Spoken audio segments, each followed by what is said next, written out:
starts in 10, 9, 8, 7, 6, 5, 4, 3, 2, 1, go. And we're live on a fucking Saturday. Sorry I took a day off or two, but I'm back. I had to take care of some personal stuff, but everything's cool. And how's everybody doing? I decided to they just do where the fuck we felt like on here. Found a bunch of cool fucking shit though. I hope you guys like. Got bike cam, we got some news shit, we got some fucking what else we got? Oh, see if I can some creepy shit. And what else we got? Of course, Queen of Toronto, everybody's favorite little slut and whore, whatever you want to call her. I love her. She's funny. And I don't know if it's as much her as it is the shit they're talking about on there. So, anyway, where do I want to start at? That's where I want. Okay. Start with this. This is right in my own backyard right here. We got a hero here, people. Show you what I'm talking about.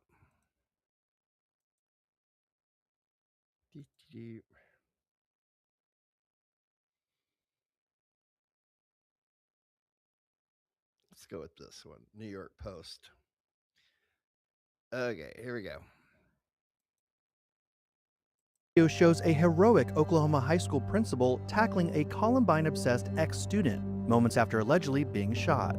60-year-old Kirk Moore charged at 20-year-old Victor Lee Hawkins, who was armed with 2 loaded semi-automatic pistols, in the lobby of Pauls Valley High School last Tuesday afternoon, a moment that was caught on surveillance footage. Moore, who was the only person injured as Hawkins opened fire inside the school, was hailed for his bravery and preventing a tragedy of a much larger scale. Hawkins allegedly told investigators he didn't like Principal Moore and went to school to kill him. He ordered everyone to get onto the ground before trying to fire at one student in the lobby, court documents reportedly revealed. The crazed gunman's weapon malfunctioned before he aimed his pistol at another student, who begged him not to open fire. Moore, who has worked in the school district for more than 35 years, rushed to the school lobby to investigate the commotion. Hawkins was seen pointing his weapon at Moore's head and firing a shot, which struck the educator's right leg before he was tackled. The principal shoved the gunman toward a bench before getting on top of him, while the terrified student fled. Moore pinned down Hawkins' right hand, stopping him from firing his pistol before the weapon dropped onto the floor. Another adult male wearing a red shirt and beige pants sprinted into the shot before helping Moore and kicking the gun away. Hunter McKee of the Oklahoma State Bureau of Investigation praised Moore and staffers for their quick-thinking response, saying, "The actions of the staff and the principal stepping in as soon as they saw a subject with a firearm saved lives today." Brett Knight, the Pauls Valley superintendent, described Moore as a hero, the Oklahoman reported. Hawkins admitted to stealing the guns from his dad and told investigators he wanted to conduct his own school shooting, like the Columbine shooters did, referring to the 1999 massacre that left 14 victims dead. Hawkins has been charged with shooting with intent to kill and other firearm-related charges and will appear in court on May 8th. Meanwhile, Moore said he's healthy and recovering after being hospitalized. Okay. Holy shit. That is fucked up right there. Oh my God. What is wrong with you? Yeah, you're not. That principal's a hero. So there's a little bit of credit right there to Oklahoma, but that fucking idiot, man, why would you want to fucking do that? I mean, you are seriously fucking sick in the fucking head for wanting to, compete with Columbine. What the fuck? That's definitely that's just sick. I mean, that's wrong on a whole fucking new level. So, anyway, We had that happen here. I think it was last week. And what have we got here? Okay. Let's do this first.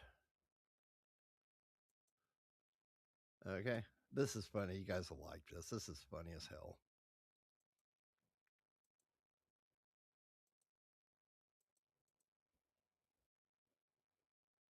Okay, here we go. Back here live at the Waterfront Village with my friend, the zombie, Jonathan. You're looking good. Jonathan just got an awesome face paint job. What do you think? I like turtles. All right, you're great, zombie. And good times here at the Waterfront Village. What did you think about the ride? Wait a second.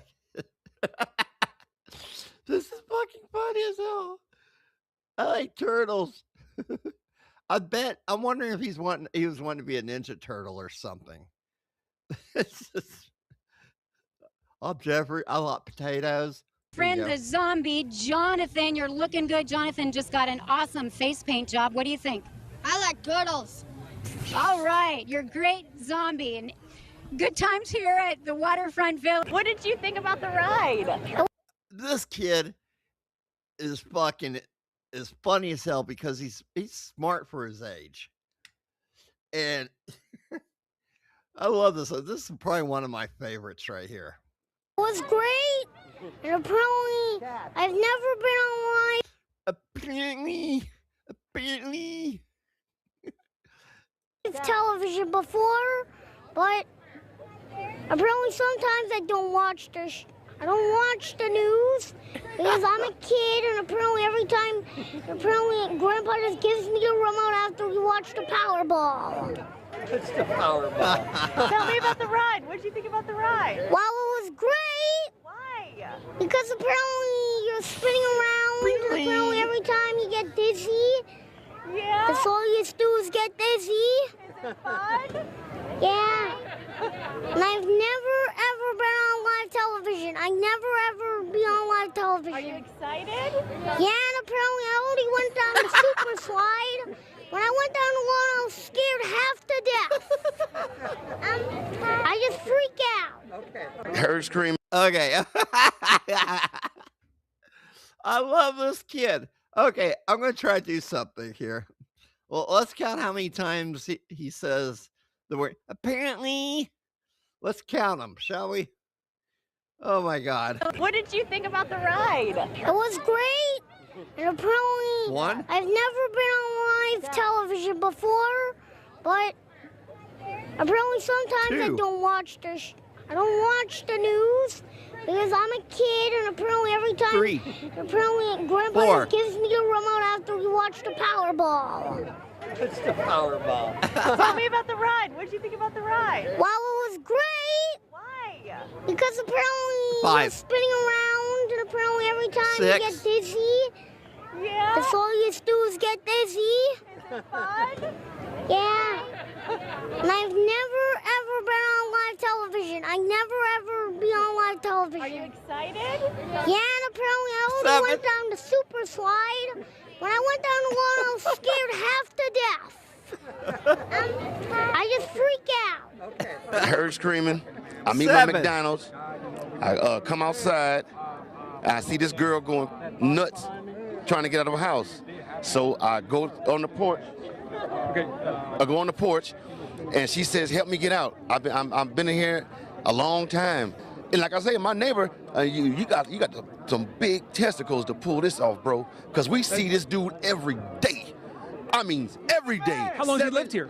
I've been here a year. Okay. You see where I'm coming from? Right. I barbecue with this dude. We eat ribs and whatnot and listen to salsa music. You see where I'm coming from? And you had no indication that there was Not anything a, going on? bro, not a clue. What was the reaction on the girls' faces? I can't imagine to see the sunlight, to be around Bro, people. I knew something was wrong when a little pretty white girl ran into a black man's arms. Something is wrong. How dare you! Dead giveaway. Dead Charles, giveaway. Charles, thank you very much. Dead giveaway. Thank you very much for your 'Cause, time. And either she homeless or she got problems. That's the only reason why she run to a black man. Charles, thank you for being there. Man, them jokers was big, size of a quarter doggone. Many said it sounded like nothing they've Hold on a second. I gotta go back to this guy because I don't know what the fuck he was even talking about because I've been smoking. Apparently, Heard screaming. I'm eating my McDonald's. I come outside. I see this girl. look at there, Coco. What does this say? I talk about my dick, but that's a long story. I didn't see this shit before. Oh, damn. Girl going nuts, trying to get out of her house. I ain't something.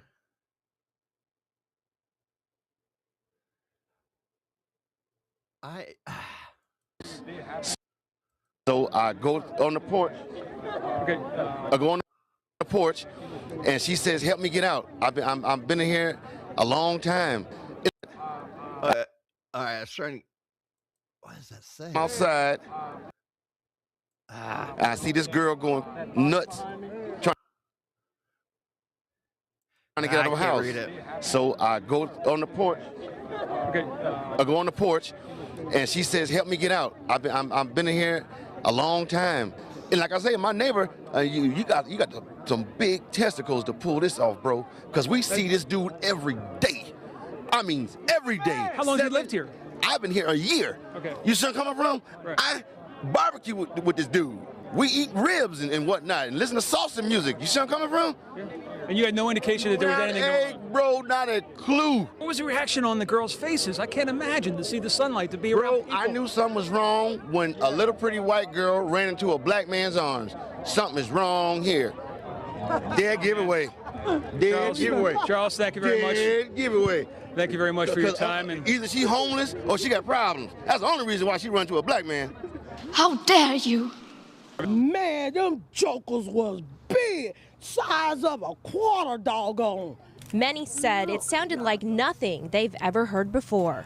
He said, "Kapooyah, kapooyah," and your boy that hell just came in. I looked at opened my door, and I looked out my door and started hitting me in my head. I took out running, ran to my rescue, and then I called my mama to see was she all right. Folks were told to stay off roadways unless absolutely, positively necessary. But they still came out to places like the Circle K gas station. I want a donut. I didn't make anybody stay here until 7 a.m. or 11 or whenever it is everybody finally left. I didn't make this kid pass out on my floor. People wanted to be here. That was their decision. Oh, brah, it's just like, dude, you get the best barrels ever, dude. Just like Oh my pull God. in and you just get spit right out of them. 7 a.m. or 11 or whenever it is everybody finally left. I didn't make this kid pass out on my floor. People wanted to be here. Rave organizer speaks out. Here. That was their decision. Oh, brah, it's just like, dude, you get the best barrels ever, dude. Just like you pull in and you just get spit right out of them. And you just drop in and just smack the lip. Whoop-ah, drop down, smack, bah! And then after that, you just drop in, you just ride the barrel and get pitted, so pitted like that. Surveillance tape is catching a routine morning at this gas station on Bannister until chaos erupts. I was putting one more tap of coffee in my coffee cup, and out of the corner of my eyes, I saw two guys come in, one with a black hoodie and one with a white hoodie. And the guy with the black hoodie said, "We want your money, everybody up front and down." And I'm like, oh, why did I need coffee now? The guy in the black starts coming down, and I'm like, don't look, don't look, don't look. So I'm putting my hair down, you know, and he comes right to me and he goes, "Get down now." And I go, "Yes, sir." And I just dropped to my knees. Then I heard, boom, boom, boom. And I'm like, oh my God. So I back farther and farther away. And I think maybe I should faint, but I don't. And so then I'm thinking, count to 2,000 again. So I did. And then I go, "Mi amigos, mi amigos." Nobody said nothing. I'm like, oh my God, they're dead. Can I ask you, if you won all the money, what would you do with it? Ow. That's And I a go, hell of a "Yeah, ow." story right And here. I'm like, oh, why did I need coffee now? So pitted like that. Bruh. Surveillance tape is catching a routine morning at this gas station on Bannister until chaos erupts. I was putting one more tap of coffee in my coffee cup, and out of the corner of my eyes, I saw two guys come in, one with a black hoodie and one with a white hoodie. And the guy with the black hoodie said, "We want your money, everybody up front and down." And I'm like, oh, why did I need coffee now? The guy in the black starts coming down, and I'm like, don't look, don't look, don't look. So I'm putting my hair down, you know, and he comes right to me and he goes, get down now. And I go, yes, sir. And I just dropped to my knees. Then I heard, boom, boom, boom. And I'm like, oh my God. So I back farther and farther away. And I think maybe I should faint, but I don't. And so then I'm thinking, count to 2,000 again. So I did. And then I go, mi amigos, mi amigos. Nobody said nothing. I'm like, oh my God, they're dead. Can I ask you, if you won all the money, what would you do with it? Bunch of hookers and cocaine. Oh, okay, that's not good. We were hoping for a different answer. At least he's fucking honest about it. I could see the same thing, man. If I won the Powerball. Mi amigos. Nobody said nothing. I'm like, oh my God, they're dead. Can I ask you, if you won all the money, what would you do with it? Bunch of hookers and cocaine. Oh, okay, that's not good. We were hoping for a different answer. That's probably not the answer that we're looking for. I just kept hearing it. I'm ducking and everything. Died in the house. I got scared. I dropped my hot pocket. Did you really snatch an 86-year-old woman's purse?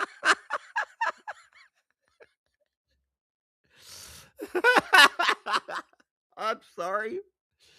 That's just fucking funny as fuck right there. Scared as fuck. I dropped my hot pocket. I'm ducking and everything. Died in the house. I got scared. I dropped my hot pocket. Did you really snatch an 86-year-old woman's purse? She wants to hurt me. And the bitch don't even know me. At 86 years old, Bernice Starnes is full of spunk. She's traveled the world, seen a lot, but never anything like this. I hope that they beat her. Some of the women in prison beat her every day for as long as she's in there.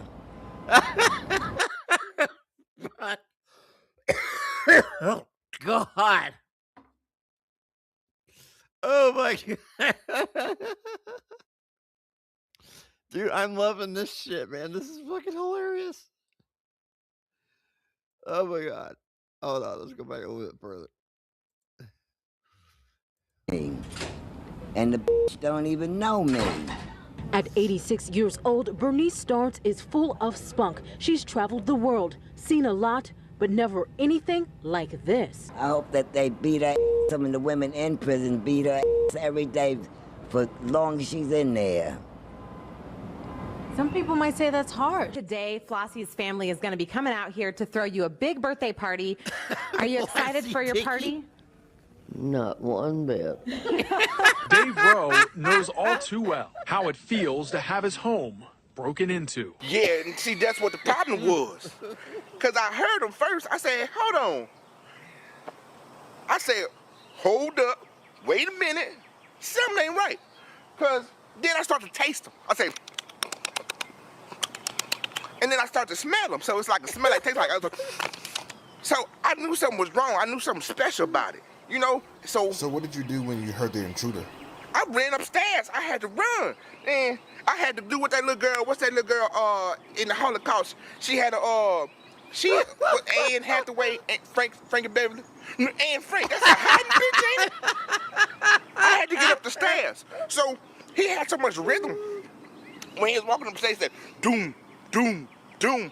Bitch, I started to almost beatbox up in the closet. Oh, boom, boom, boom. But I couldn't do it yet because I couldn't die. I got court tomorrow. So I'm just a little shook up. That's all that is. And then the 4th of July. Oh my God. This is fucking hilarious. Oh my God. Who is this guy? Oh my God. Dave Rowe knows all too well how it feels to have his home broken into. Yeah, and see, that's what the problem was. Because I heard him first. I said, hold on. I said, hold up. Wait a minute. Something ain't right. Because then I start to taste them. I say, and then I start to smell them. So it's like a smell that tastes like. I was like, what the fuck? Is this dude on meth or coke or what? I said, hold up. Wait a minute. Something ain't right. Because Then I start to taste them. I say, and then I start to smell them. So it's like a smell like, tastes like other. So I knew something was wrong. I knew something special about it, you know? So what did you do when you heard the intruder? I ran upstairs. I had to run. And I had to do with that little girl. What's that little girl in the Holocaust? She had a, Anne Hathaway, Frank and Beverly. Anne Frank, that's how. Frankenberry or Frank Beverly? What the fuck? Frank and Beverly. Anne Frank, that's a hiding bitch, ain't it? I had to get up the stairs. So he had so much rhythm. When he was walking up the stairs, he said, doom, doom, doom. Bitch, I started to almost beatbox up in the closet. Oh, boom, boom, boom. But I couldn't do it yet because I couldn't die. I got caught tomorrow. So I'm just a little shook up. That's all that is. And then the 4th of July. Here's an actual customer out here. What's the best kind of firework to buy? Wouldn't you like to know, weather boy? Where are your parents? Kid's sketchy. Back to you guys. I'm with KHOU, just wondering what is it like seeing this right now? Shit, you tell me.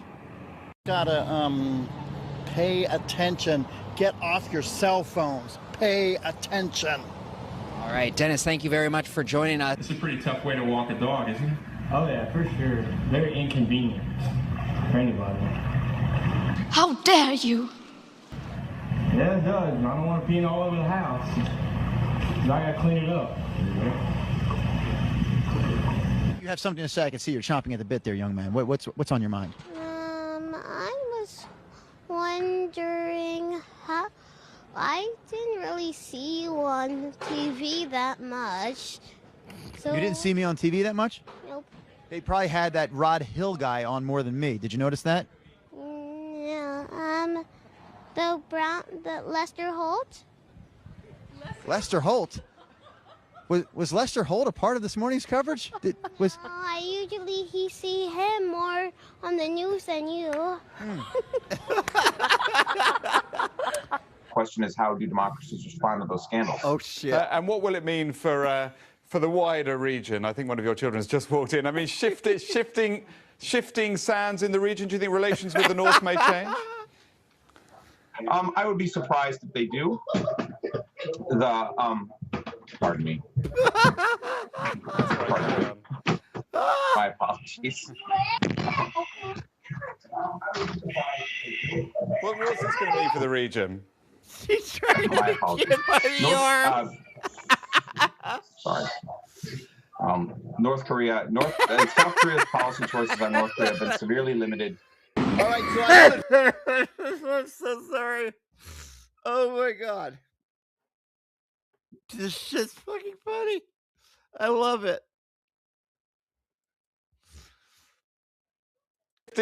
Shifting sands in the region. Do you think relations with the North may change? I would be surprised if they do. Pardon me. He grabs him by the arm. What's this going to mean for the region? My apologies.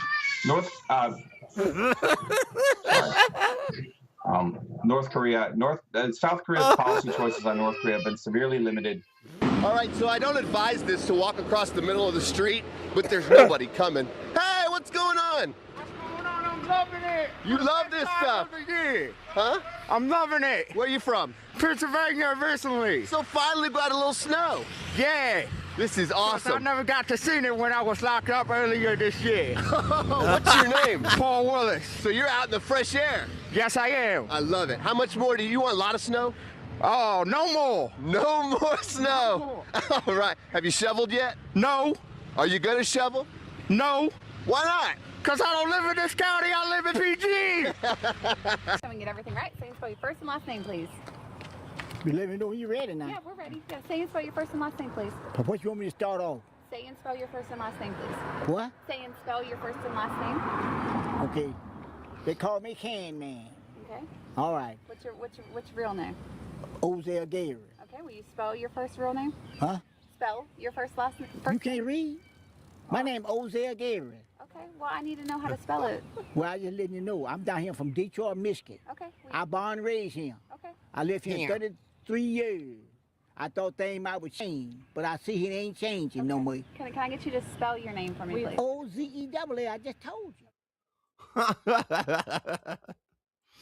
Dude, apparently some of those were great.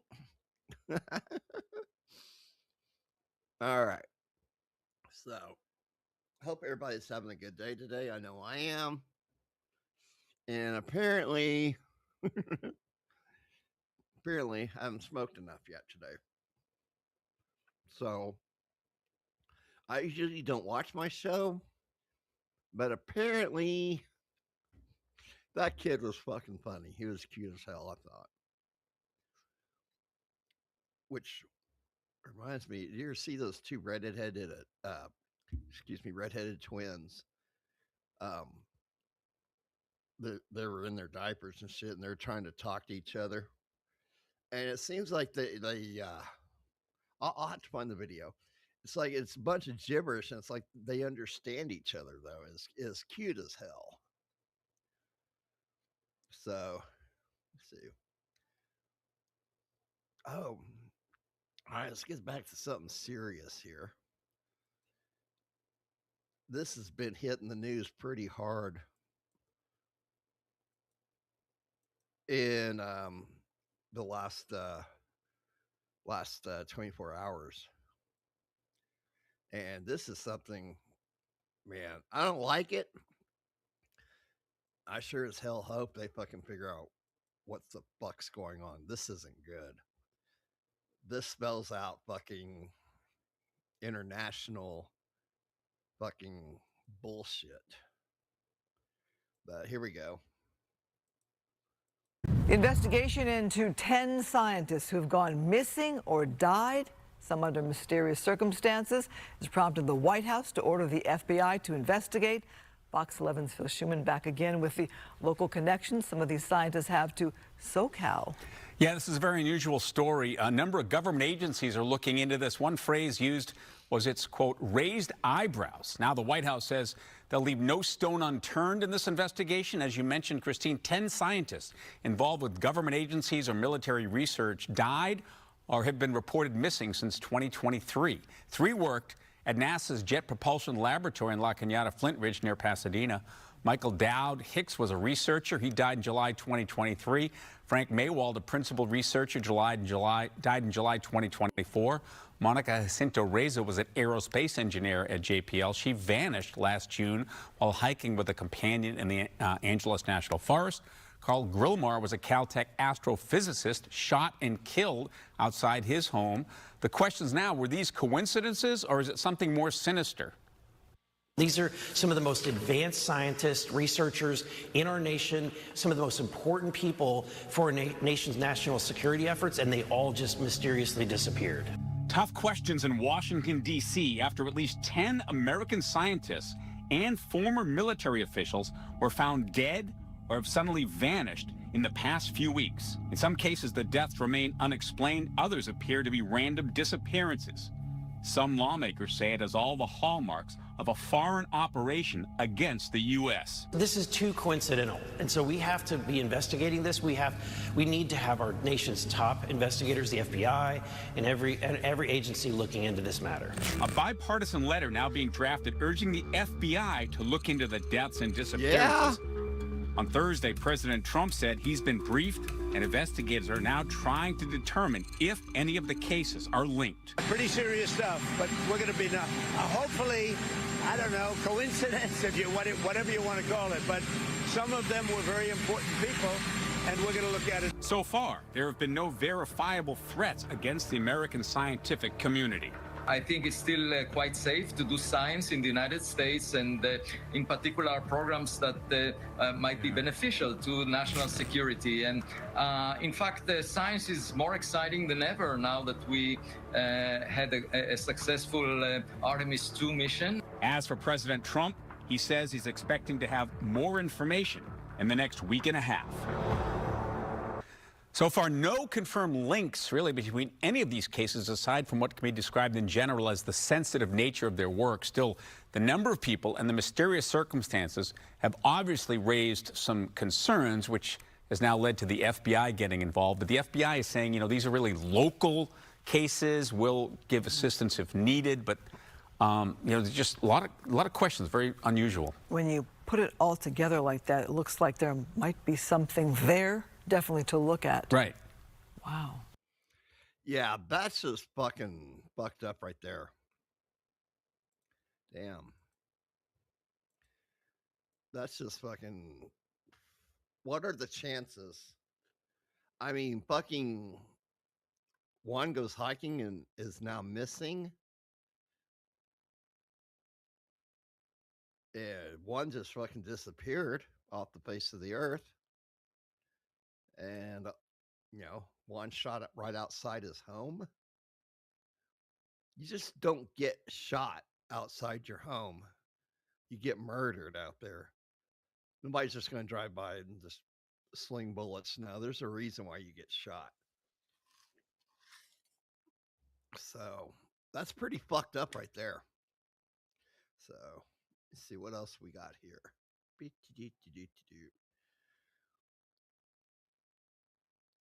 Okay, I don't want to make this my thing right here, but last night I was watching Granny in 2K, and they played a video by this guy, and I haven't watched him in a while. And I'm not trying to be like them, do what they're doing. I just clicked on a line because I used to play War Thunder quite a bit, and he did a video on one of the monstrosities of a tank that's in the game. I didn't like the tank.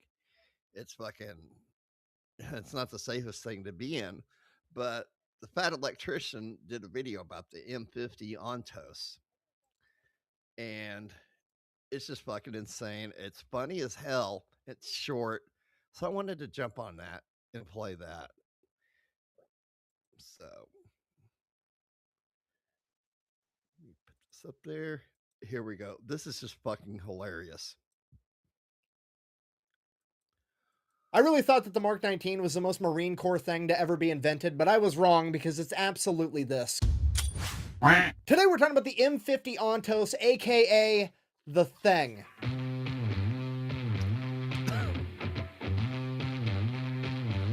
Yeah, it's a little bitty tank.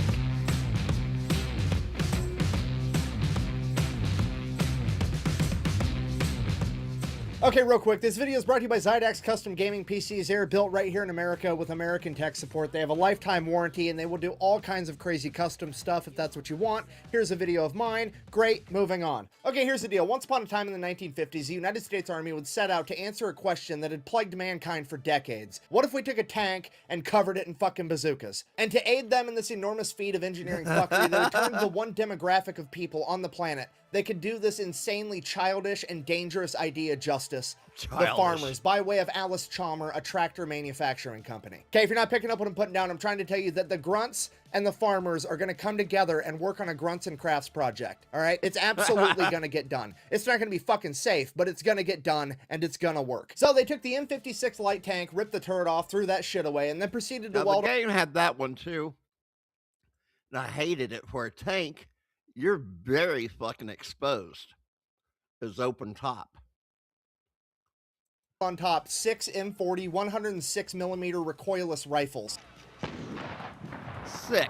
Yeah, technically they're not bazookas, they're recoilless rifles. There's a slight difference in how they function, but at the end of the day, as far as 99.9% of people need to be concerned, it's a giant metal tube that you point at the enemy to blow them the fuck up, aka it's a bazooka. Plus, bazooka tank sounds way cooler than recoilless rifle tank, so that's what we're going with. Now, I think we can all agree that welding 6 of these on top of a single vehicle is mildly ridiculous in the best way possible. However, it only gets worse from here. Because why don't you go ahead and ask me how they aim this monstrosity? I mean, look at it. It's got 6 different barrels. None of them are anywhere near each other. Clearly, it's going to be a nightmare, if not impossible, to aim this thing accurately, right?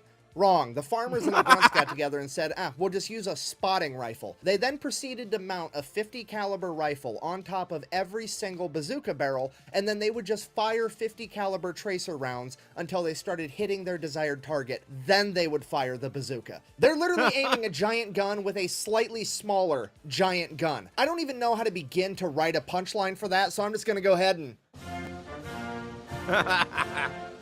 I mean, could you imagine how confusing this would be to the enemy? Imagine you're some anonymous bad guy held up in a house or in a building somewhere, and this fucking monstrosity pulls around the corner as your butthole puckers and you realize that this is probably going to be the longest, shortest day of your life, and your new pronouns are about to be here and fucking over hilarious. there. And then this thing aims at you, fires, and it blows a nice little hole in the wall next to you as you're like, I mean, it's not good, but it's not nearly as bad as I thought it was going to be.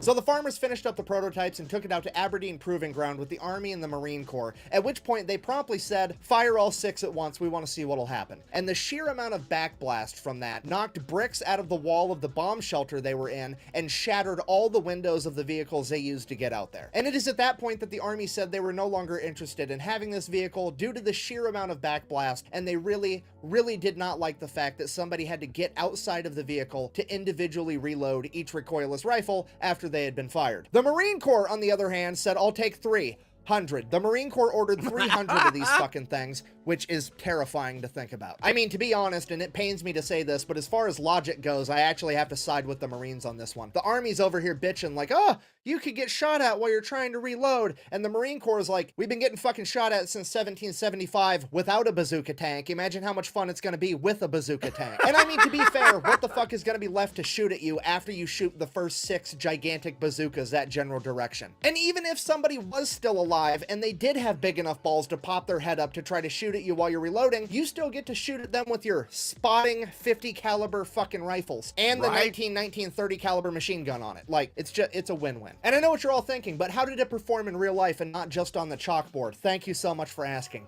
It was first deployed in 1964 to the Dominican Republic during Operation Powerback, where it promptly destroyed both the tanks that they ran across, that being the AMX-13 and an L-60. And then after that issue was resolved, all 300 of them were promptly sent to Vietnam. Okay, here's the kicker with that. There was no established battle doctrine for this weapon. There's no rules, there's no standard operating procedures, and there was no Marine Corps MOS that was designated as being responsible for this weapon, meaning there's no one guy that's like the expert. They literally took 300 of these fucking monstrosities, gave them to the Marine Corps, and said, here's your bazooka chariot, kids, have fun. Shit got out of hand.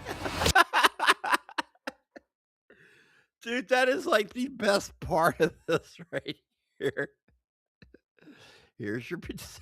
Let me go back just a little bit. I love this guy. This is the best one he's ever done, I thought. No rules, there's no standard operating procedures, and there was no Marine Corps MOS that was designated as being responsible for this weapon, meaning there's no one guy that's like the expert. They literally took 300 of these fucking monstrosities, gave them to the Marine Corps, and said, here's your bazooka chariot, kids, have fun. Shit got out of hand. You're so dumb. If you knew anything, you'd know that during the Vietnam War, the Viet Cong had virtually no tanks, meaning that a tank destroyer like this would be virtually useless. Yeah, not quite. Ladies and gentlemen, I present to you the Beehive round, aka the Flechette round. Each one of these had 10,000 hard... 10,000 of these little metal dart things. These shards. 10 million.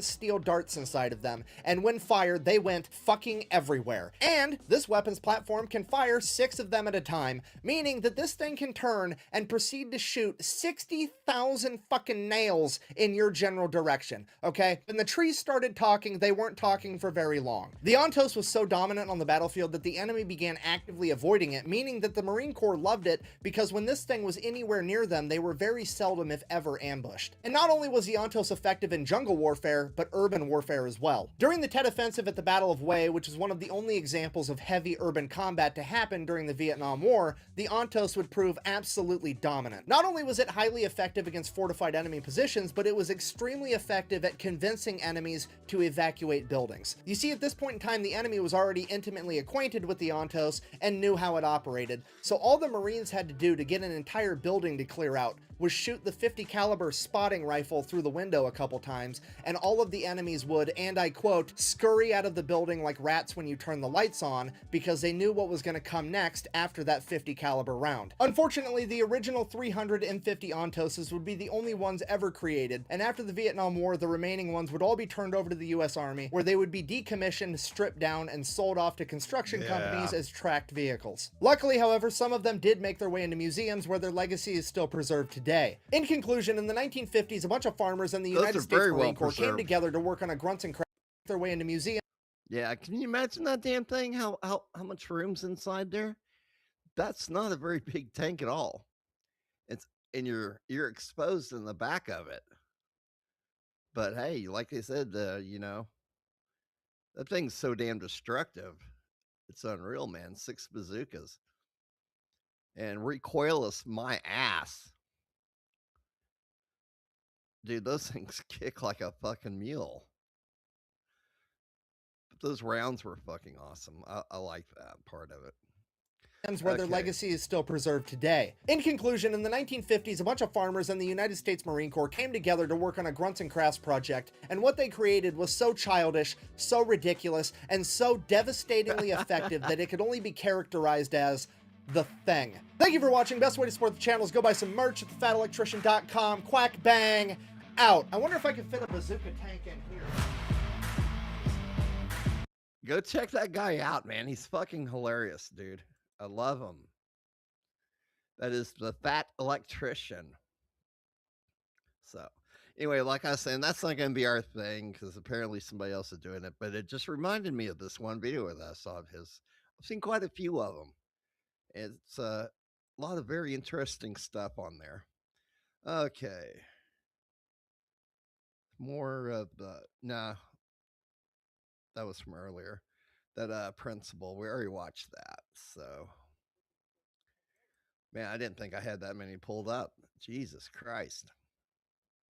So, I came across this. This was very, very interesting here. That was pretty bizarre, I think.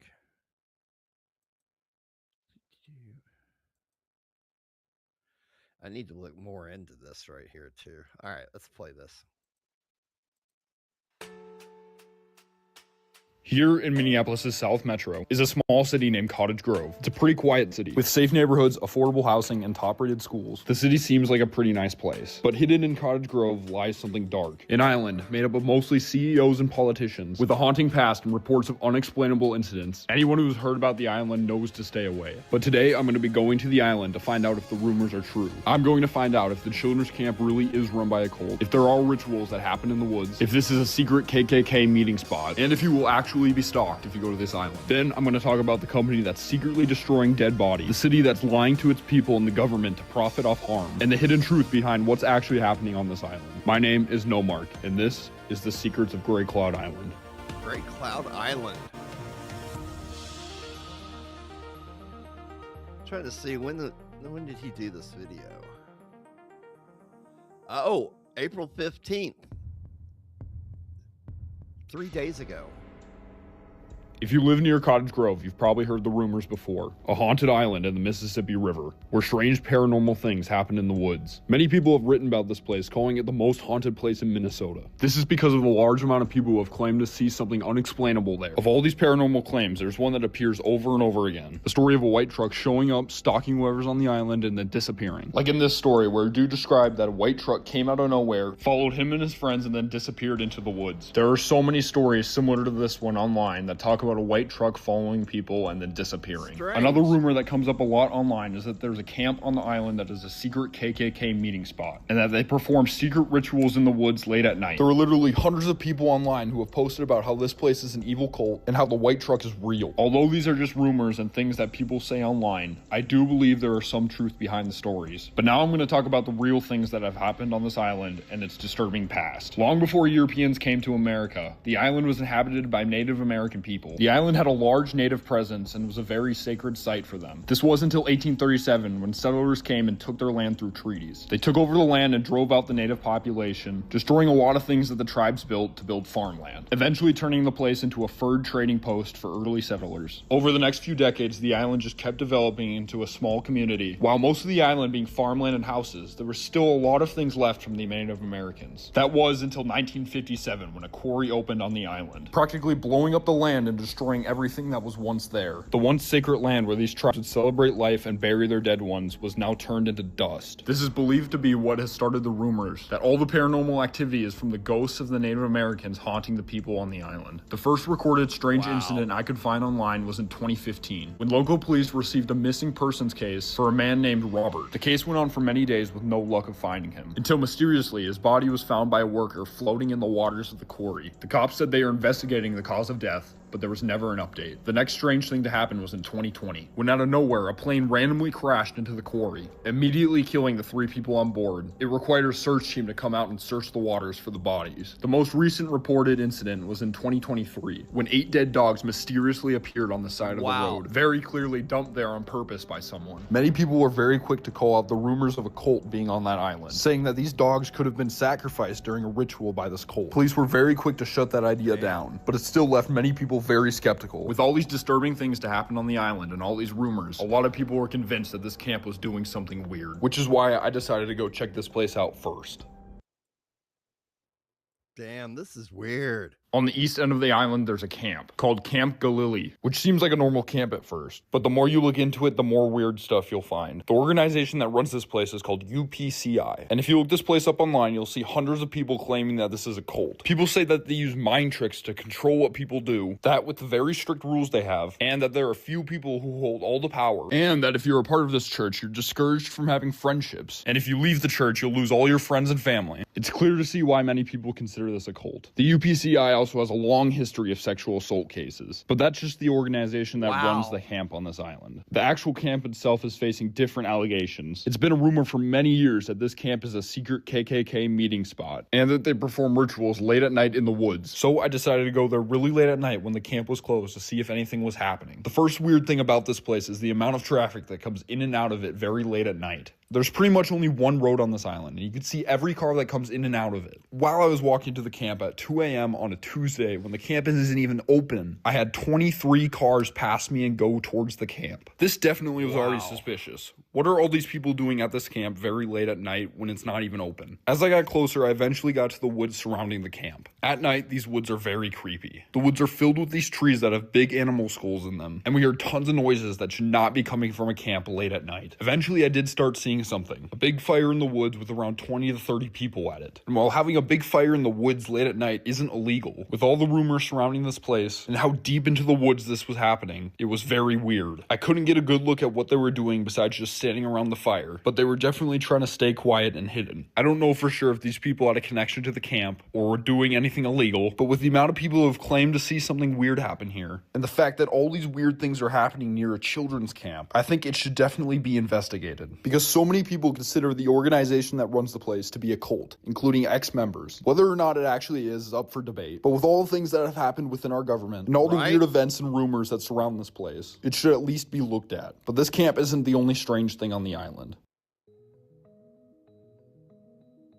Before the Europeans arrived in Great Cloud Island, the area was inhabited by Native Americans, by both the Ojibwe and the Dakota people. There was believed to be many villages on it, and the island was seen as a sacred site where they would bury the remains of the people they lost. The dead were buried under these big dirt mounds that were also used as a place to hold ceremonies and honor their ancestors. Great Cloud Island held a large concentration of these burial mounds, and even after European settlers came and took the land, there was still a lot of Native American history on this island. That was until 1957, when the Nelson Mine and Quarry opened, essentially blowing up the land and destroying the mounds on them. The company did this for many years, destroying more and more land, causing the place to now look like a desert. In 2025, they asked Cottage Grove if they could expand their mining to the shores of the Mississippi River, which was approved by the city but was met with backlash from the community, saying that this would have a huge effect on the environment. Even people questioning the legality of this due to laws preventing mining on the Mississippi River, which eventually caused the company to withdraw their plan. But my question question is, how is what the mine is doing right now legal? You see, although the mine did destroy a lot of the land and the mounds on the island, it didn't destroy them all. And although this mine started destroying the mounds before it was legal to do so, a law passed in the 1980s now protected mounds and made it illegal to disturb them. Even on private land, it is still a felony. If you see mounds, you are required by federal and state laws to stop all activity and report them, which this mine is not doing. Through satellite imagery, you can see mounds being destroyed over the past few years, and you can even look on a LiDAR map to see where they still are today. Using this map, I decided to go to where the mounds are and show you what this company is doing to them. They are actively being destroyed by this quarry. They are falling into the pits of this mine and being left to just slowly decay. There are industrial pipes running through these mountains. There are bones and garbage surrounding them. Some of them were only a few inches or already were collapsing into the quarry. And these mounds were everywhere over the island. Every few feet I would see another mound, sitting there decaying and being neglected. Some of them had holes in them and some of them weren't even recognizable anymore. Every red dot on this map is where I saw a mountain. With so many mounds on this island, you might be wondering how this mine is able to get away with this. They're able to do this because the city lets them. The city does not care what it destroys or hurts as long as it's profiting. Let me show you what I mean. See, although this island was saved from the expanding mine, the land is still being sold and developed. This is a map of what Cottage Grove plans to do with the island. They want to destroy pretty much everything left on this island and build suburban housing, leaving only small areas to protect what was once there. And this map is interesting for a few different reasons. First off, this map does show that the city knows about the mounds that are there. It's possible they don't know about all of them, but the ones they do know about, we're going to allow the mine to destroy. But now instead, they're going to turn this place into a historic town and farm interpretive site, which would be good if the place wasn't already completely destroyed by the mine.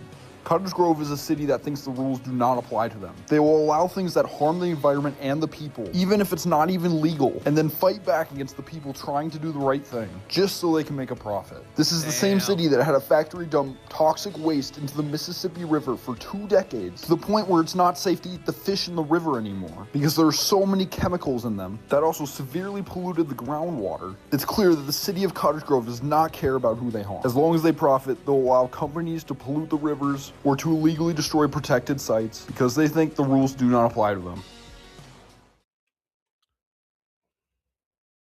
There are many stories online about how if you go to the island, a white truck will come and stalk you. This was something I read about a lot, but it wasn't really something I was thinking about when I went to the island. When you first cross the bridge to the island, you're only left with 2 options. Take an immediate right to go to the north of the island where it's mostly just houses, or go up a little bit and take a left to go towards the camp. There is a third road that is closed off that goes to the mine, but you're not allowed to walk or drive on that one. The first time I went there, I decided to go right. I started walking down the road, and after only a few hundred feet, I saw headlights behind me coming down the road fast. This car was going so fast that you could hear the tires screeching down the road. I didn't have a lot of time to react before jumping into the bushes just a few feet away from being hit by this car. As it passed me, I saw what kind of car it was. A white unmarked pickup truck with tinted windows. It turns out the white truck from these online stories was actually real. Since it was so dark out, the truck did not see me jump into the bushes. It was very clear that this truck was looking for something though. It was recklessly driving and going way over the speed limit in a residential zone. I waited for it to pass and I started going back down the road the way I came to avoid being seen by this truck because it was dangerous and I didn't know what they were trying to do. As I was walking back down the road, I noticed something weird. One of the only streetlights on the island had something weird attached to it. As I got closer, I realized what it was. Right here on this road that leads onto the island, someone had placed a security camera.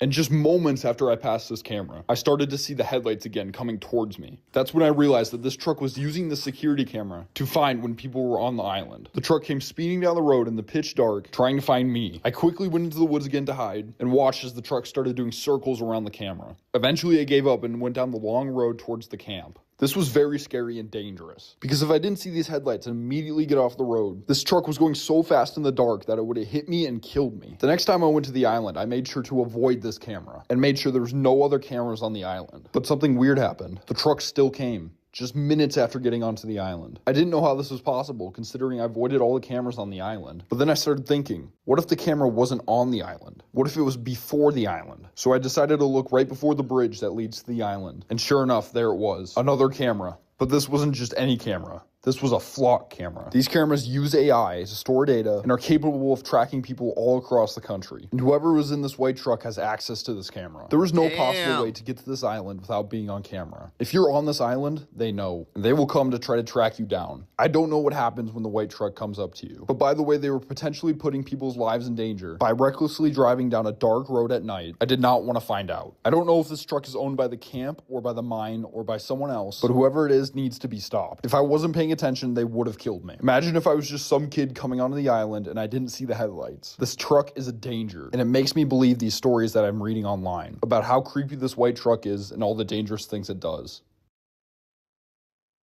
Damn.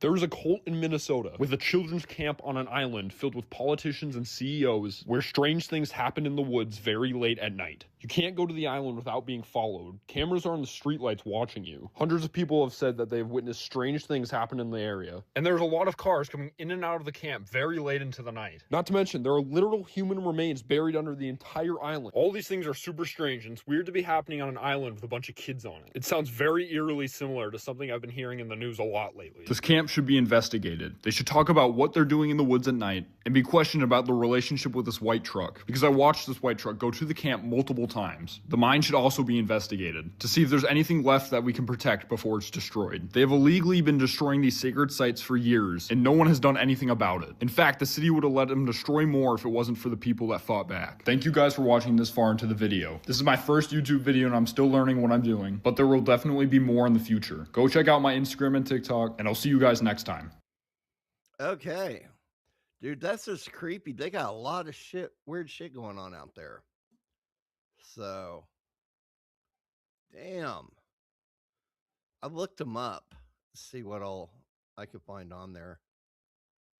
And let me see what we got here. Nothing too much out of the ordinary, but the last couple of things I saw. Well, just not the last. See, let me go back on here. Cottage Grove, Minnesota. Boop, boop. Cottage Police Department arrest 2, an obituary. 1 dead, 1 hospitalized after 61 crash in Cottage Grove. Mining proposal getting pushback from the community. Okay, yeah, I found 2 that were kind of strange on here. Let's check this out real quick.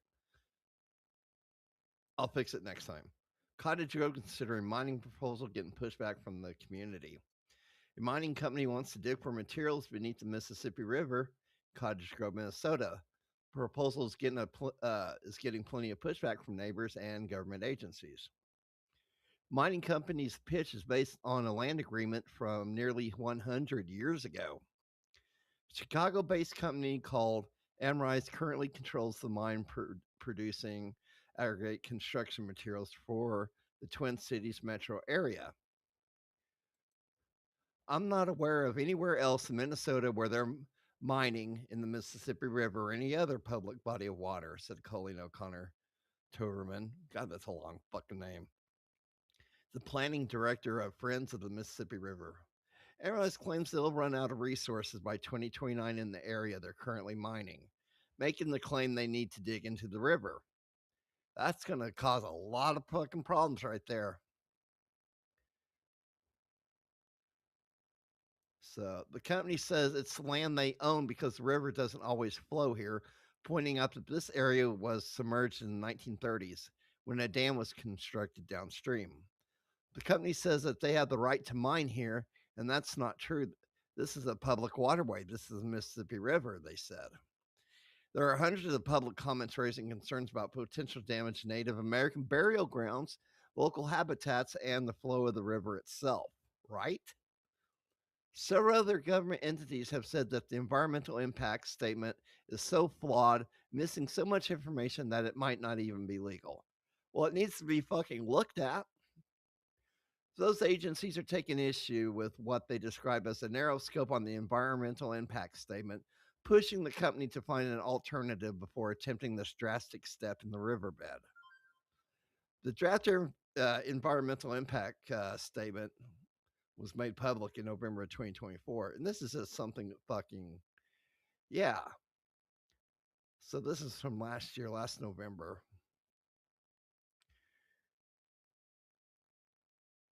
So, yeah, the city's wanting to fucking, just let them destroy more land, and people are pissed. Yeah, public comments were overwhelmingly critical of the project, with dozens of individual neighbors raising concerns about the ecological impact and the potential loss of fishing, kayaking, and other recreational activities in the area. Yeah, that would totally fuck the shit up. It'd be dangerous to do it there now after they start doing all this shit, blowing shit up and digging in the ground, bringing in those big excavators. Hey, bastard, what's up? Green Bastard Piccolo. How you doing, bro? So we're just talking about this Cottage Grove.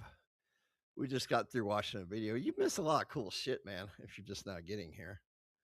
We did, man, the fucking, I'll tell you what, we're going to do more of it. Let me get it here. We're going to do another one of these news stories on these commercials. They're fucking hilarious, I think. Here we go. Check it out, everybody. Next on Funny Local News. Publix grand opening. Taylor Swift merch truck. America runs on Dunkin'. All of this and more. But first... They're closing? Yes, next Tuesday. Okay, the last thing I want to be when the end of the world comes is sober. I was just like America doesn't just run on Dunkin', cars do too. I could hear the bang, bang, bang, bang, and I didn't get up right away because I don't want them to bang, bang me. I remember, sometimes, Mom wanted a cream pie at 1:30 in the morning. You're picking it up on the way home. Meanwhile, elsewhere in South Carolina, it's also a big morning for Randolph White. I was in the bathroom taking a shave, and I heard a screeching, between a screech and a whistle. I said, what in the world is this? And I heard a boom. Then my whole house shook. The first thought came to me, I said, well, this must be a meteorite coming out of space or something. And I said, well, if it's an airplane, it needed to be reported. That thing was flying just too low. So yesterday evening, I said, the helicopters, I was out there walking. Choppers keep flying around. I said, well, somebody must have robbed a bank or killed some people or whatever. So I walked up there. They told me it was about the plane. They had a lot of words throughout practice, so I gave my words and just went a little bit too far. How are you going to deal with the heat next week? I'm going to put on some booty shorts. I'll look that up. Are they cooler? Yes. Did you know that there was an illegal gambling operation going on just down the street from where you live? No. It was illegal. What is that? I ain't heard nothing about that. Local 12 interviewed the first customer who got in line at 4 a.m. I'm a Florida resident, so I know Publix, but...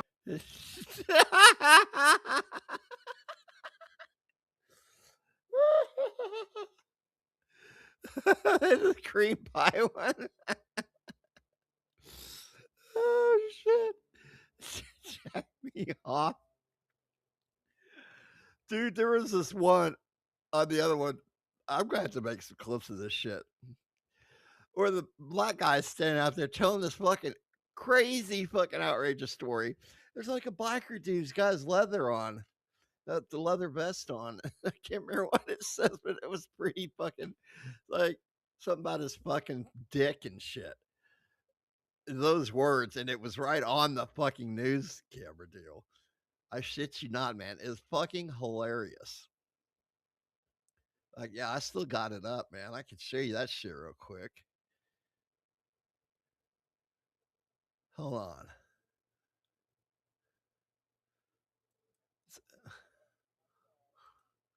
Okay.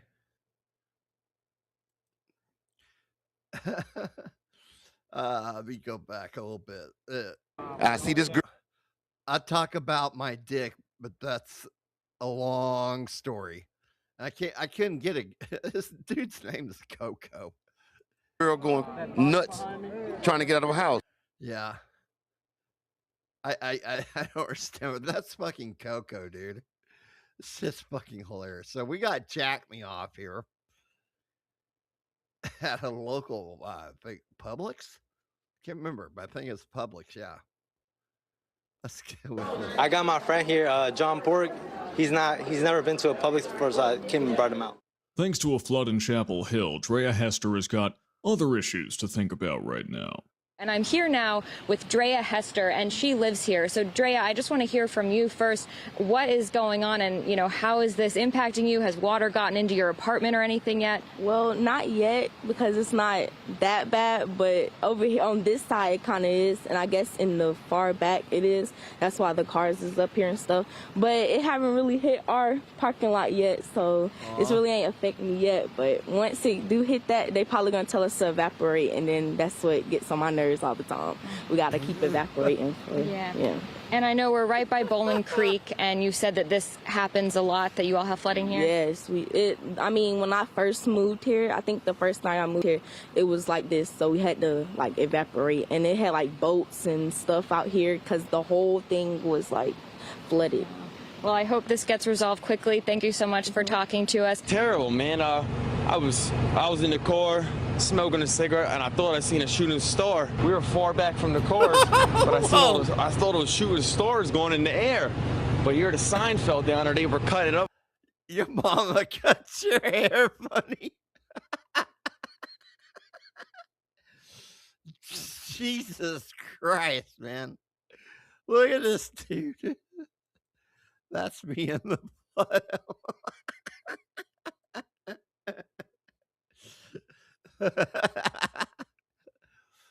Well, we know why the ears are sticking out then.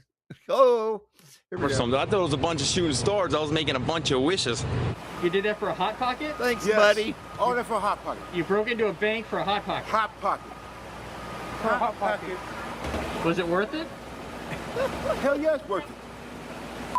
Yeah, it's worth it. A Hot Pocket? Hell yeah. Tiring.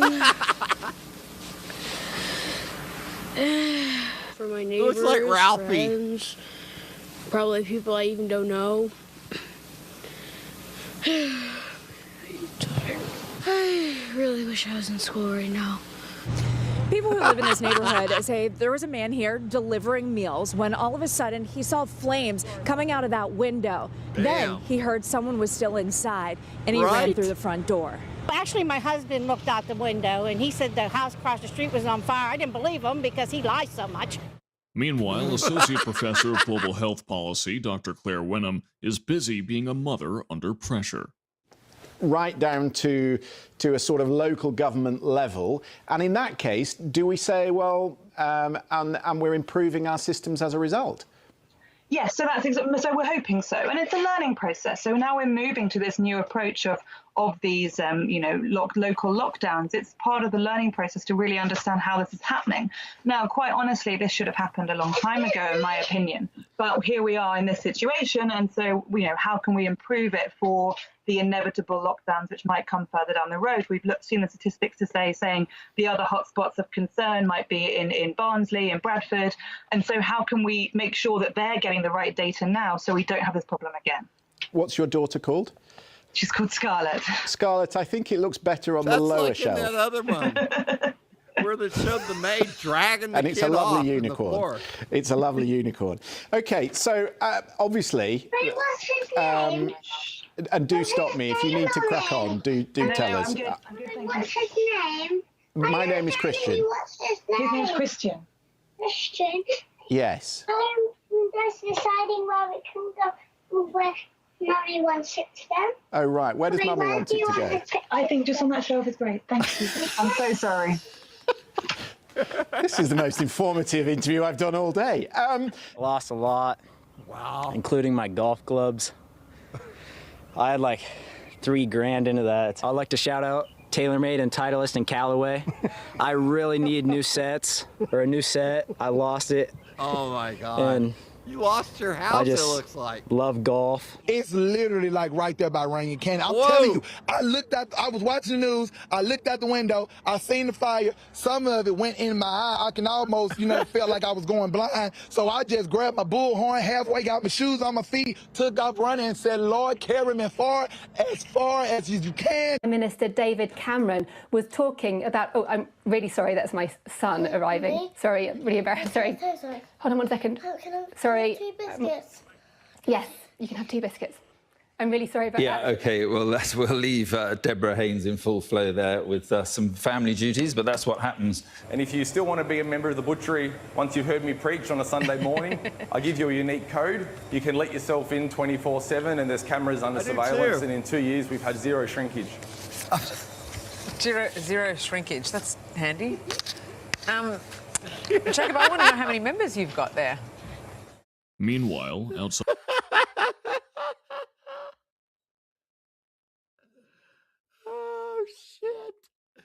Oh, shit. Self-serve butcher. Morning, I give you a unique code. You can let yourself in 24/7, and there's cameras under surveillance, and in 2 years, we've had zero shrinkage. Zero shrinkage, that's handy. Jacob, I want to know how many members you've got there. Meanwhile, outside the Taylor Swift Eras Tour merch truck in Cincinnati, one fan is still undercover on a secret operation. So, can you tell me what Taylor Swift means to you? She must mean a lot to you because you're here and you've called in sick. That is very true. I almost named my daughter's middle name Taylor, so... Oh my goodness, I love it. Now, what are you hoping to snag at the merch truck here? I want the gray quarter zip. Yes.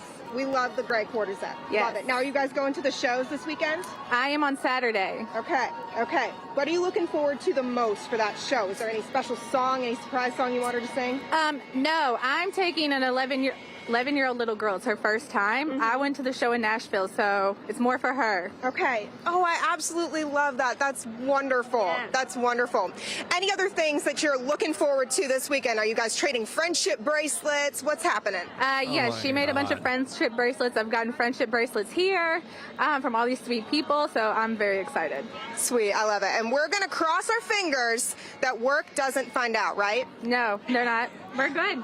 Your secret's safe with me. Yeah. I think it's safe with everyone else here, too. Thank you. All right, thank you. Now, this truck, as we said, it opens in less than an hour. We'll keep you updated, guys. God, you people are Annie, sick. Annie, wait, Annie, I need to know why she's going gray quarter zip instead of blue crew neck. Why? Okay, we have one question here. Why are you going gray quarter zip instead of blue crew neck, which seems to be what everyone's after here? I already have the blue crew neck. She already has it. So did you go to another show? Because it can only be found at the merch trucks. Yes, I did go to another show. Which one? Nashville Night 3. Oh my goodness. So this is round 2, right? Yes. Oh my gosh. There's your answer, Bob. Annie, thank you. Thank you for doing a deeper dive for all of us. Asking the important questions for you. Eric, they stole 21 cars. Can you believe that? What? 21 cars? What? They gave me a car. 21 cars? What they gonna do? How they gonna drive 21 At cars? once. Right. That's crazy. They ought to be ashamed of themselves. I've been telling these folks, man, you need to get your life together. 21 cars? Where you gonna park all them cars at? You can't do it. I don't know what's going on with these folks. These folks need to get themselves together out here. It's too hot to be driving 21 cars. Yeah. You know what I'm saying? That's too much gas money. How you gonna use all them cars? That's crazy. I hope they find them 21 cars, though. Oh, I'm here. Answer, Bob. Annie, go back to that one. Thank you for doing a deeper dive for all of us. Asking the important questions Get the for fuck you. out of Eric, here. they stole 21 cars. Can you believe that? What? 21 cars? What? They could have gave me a car. 21 cars? What they gonna do? How they gonna drive 21 At cars? once. Right. That's crazy. They ought to be ashamed of themselves. I've been telling these folks, man, you need to get your life together. 21 cars? Where you gonna park all them cars at? You can't do it. I don't know what's going on with these folks. These folks need to get themselves together out here. It's too hot to be driving 21 cars. Yeah. You know what I'm saying? That's too much gas money. How you gonna use all them cars? That's crazy. I hope they find them 21 cars, though. Oh, I'm here for toilet paper, water, dog food, dog pod, hand sanitizer, rice, beans. I was here 3 days ago and I was number 1. I was number 1. I was here before 6 o'clock. I was number 1. Today, look, I thought they're going to be number 1 again, but it's not the case. Toilet paper is a must. Hand sanitizer is a must. Hand wipe is a must. A bread, peanut butter, Yeah! I love it. It's fun. Oh my God. I love it. Dude, so I was passed out and I woke up to nothing but text messages, phone. That's fucking crazy, man. That's during that COVID shit right there. When they showed those fucking shelves in there, that's just fucked up. Number one. I was here before 6 o'clock. I was number one. Today, look, they're going to be number one again, but it's not the case. Toilet paper is a must. Hand sanitizer is a must. Hand wipe is a must. A bread, peanut butter, yeah! I love it. It's fun. That's fucked up. I love it. Dude, so I was passed out and I woke up to nothing but text messages, phone calls. I had no idea what was going on. And I got dressed, I came out, I looked down, and I smell like a smoky smell. And I'm like, damn, dude, so it's crazy. When you came out and saw it, Yeah. did you know what was happening yet, or did it just look like a fire? Well, no, so I got all those text messages, screenshots. I'm like, everybody's like, yo, where's this at? Like, nobody had like a direct like location. So I was like, look out my window, I see a bunch of cops. I'm like, bro, that's right by my apartment. So when did you figure out and realize that the freeway collapsed, the northbound side? Oh, dude, I was passed out when that happened. Well, what day? Regular day, I don't know, maybe a couple of beers, depends. Weekends, maybe, 5 beer. 2 drinks a week. What do you think of that? Well, that's just not feasible, not in this country. Well, come on, man, 2 drinks a week, what's that gonna do for you? I mean, that doesn't even get you through a day. A reasonable amount, if you're at home, you should be able to have like 4 beer. That's just, that's just 2 more. I mean, I'll have 6. But 4 is a fair number. But there shouldn't even be guidelines anyway. Why are you going to tell me how much I can drink at home? Well, I guess the idea is, would you be concerned that you're at a higher health risk if you're drinking too much? No. That's the main point here is, why are they telling me what I can drink at home? What, can I have 2 liters of pop? Can I have 2 liters of pop? Well, what's more healthy, 4 beers or 2 liters of Coca-Cola? Do the math. So I'm guessing that this information about the new guidelines isn't going to change your mind. It's heartbreaking, and I can't even believe it. Suddenly arriving right on time and without warning, the Australians are here. Well, we were in cleaning our birds and we heard this big bang. We said, oh no, another car accident. So we dropped everything and we went running out the front. We seen Mum running out from the house up there. And then other cars were pulling up and checking to see if the person was okay. And one guy, he was up there with our mum. And he went up there and he was coming back down towards us. And he goes, uh-oh, run, he's got a gun.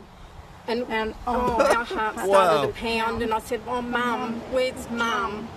And and we heard this big bang. We said, oh no, another car accident. So we dropped everything and we went running out the front. We seen Mum running out from the house up there. And then other cars were pulling up and checking to see if the person was okay. And one guy, he was up there with our mum. And he went up there and he was coming back down towards us. And he goes, run, he's got a gun. And oh, our heart started to pound. And I said, oh, Mum, where's Mum? And poor Mum was stuck up there. But apparently our brave Mum, she goes, are you all right? Because he had all blood all over his face. And he goes, I'll shoot you. She goes, hey, I'm here to help. And Mum distracted him to make him look the other way, and he looked the other way, and Mum ran into the bush behind the fence. And the guy goes to her, I'll find you and I'll shoot you. My God. How did she distract him initially? Did she just say, like, look the other way? Well, he must have been going, I don't know, but he looked the other way, and then that's why she did an escape. And then I'm so glad that young guy, he said run, he's got a gun. And then we've seen heaps of people running into our facility here and our house yard. Our house yard as well, and they were hiding in there too. Oh my God. So we went running around closing, locking all doors. just in case, because we didn't know where he was at the time. And then a car. They need to be on the Doublemint the car what was commercial. over the road there. He went and approached that car and pulled the young girl out. He was driving, and her mum and dad was in the car too. And she goes, "Yes, take me car." Yeah. So how many people do you think? Did they come in here as well? Yeah, then? yeah, people. Oh no, not not those the people. gambling. No, Yeah. no. We just Happy was birthday. speaking to him out the front, and then we gave him all a big hug. Yeah, and the guy who said run, he's got a gun. We said thank you. He saved lives. Yeah. All I was thinking about when we were running, I hope he doesn't fire. Yeah, we were so blessed. How close to him do you think you were? Well, see, he was up there, and we were passed out. when you- So maybe 100 metres. Yeah. You don't think of all of that at the time. No, you just run for your life. What I mean, when he was on the run and you had all the people in here, what were people talking, or were you being quiet? No, we're all silent. Everyone was silent, and even one young couple went behind our friend's caravan and hid. Yeah, and Literally we hiding seen a behind leg, something. and we seen a leg coming over our fence. There we said, "Oh God, I hope that's not him," but it was another person. Oh, someone trying to. So someone literally Hide. climbed over the fence. Yeah. Oh my God. That was fucking hilarious. Oh my God. I'm going to come back and watch that again later. Okay. So.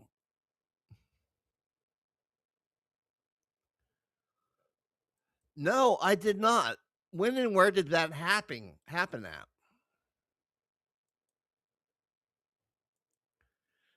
I want to hear about that. Who won? When did this happen? I want to know.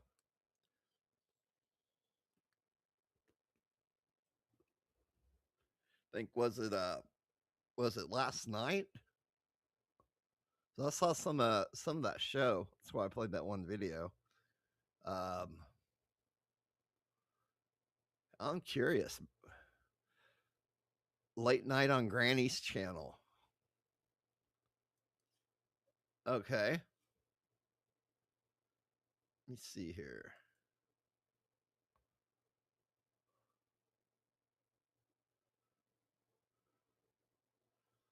Okay.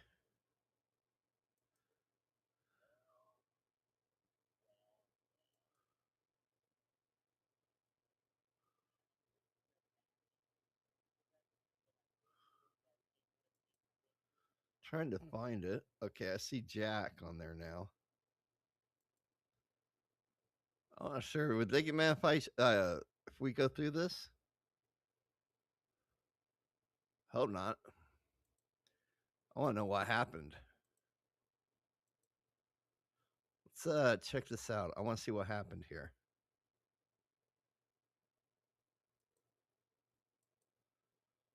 Coming back, we can still hear you.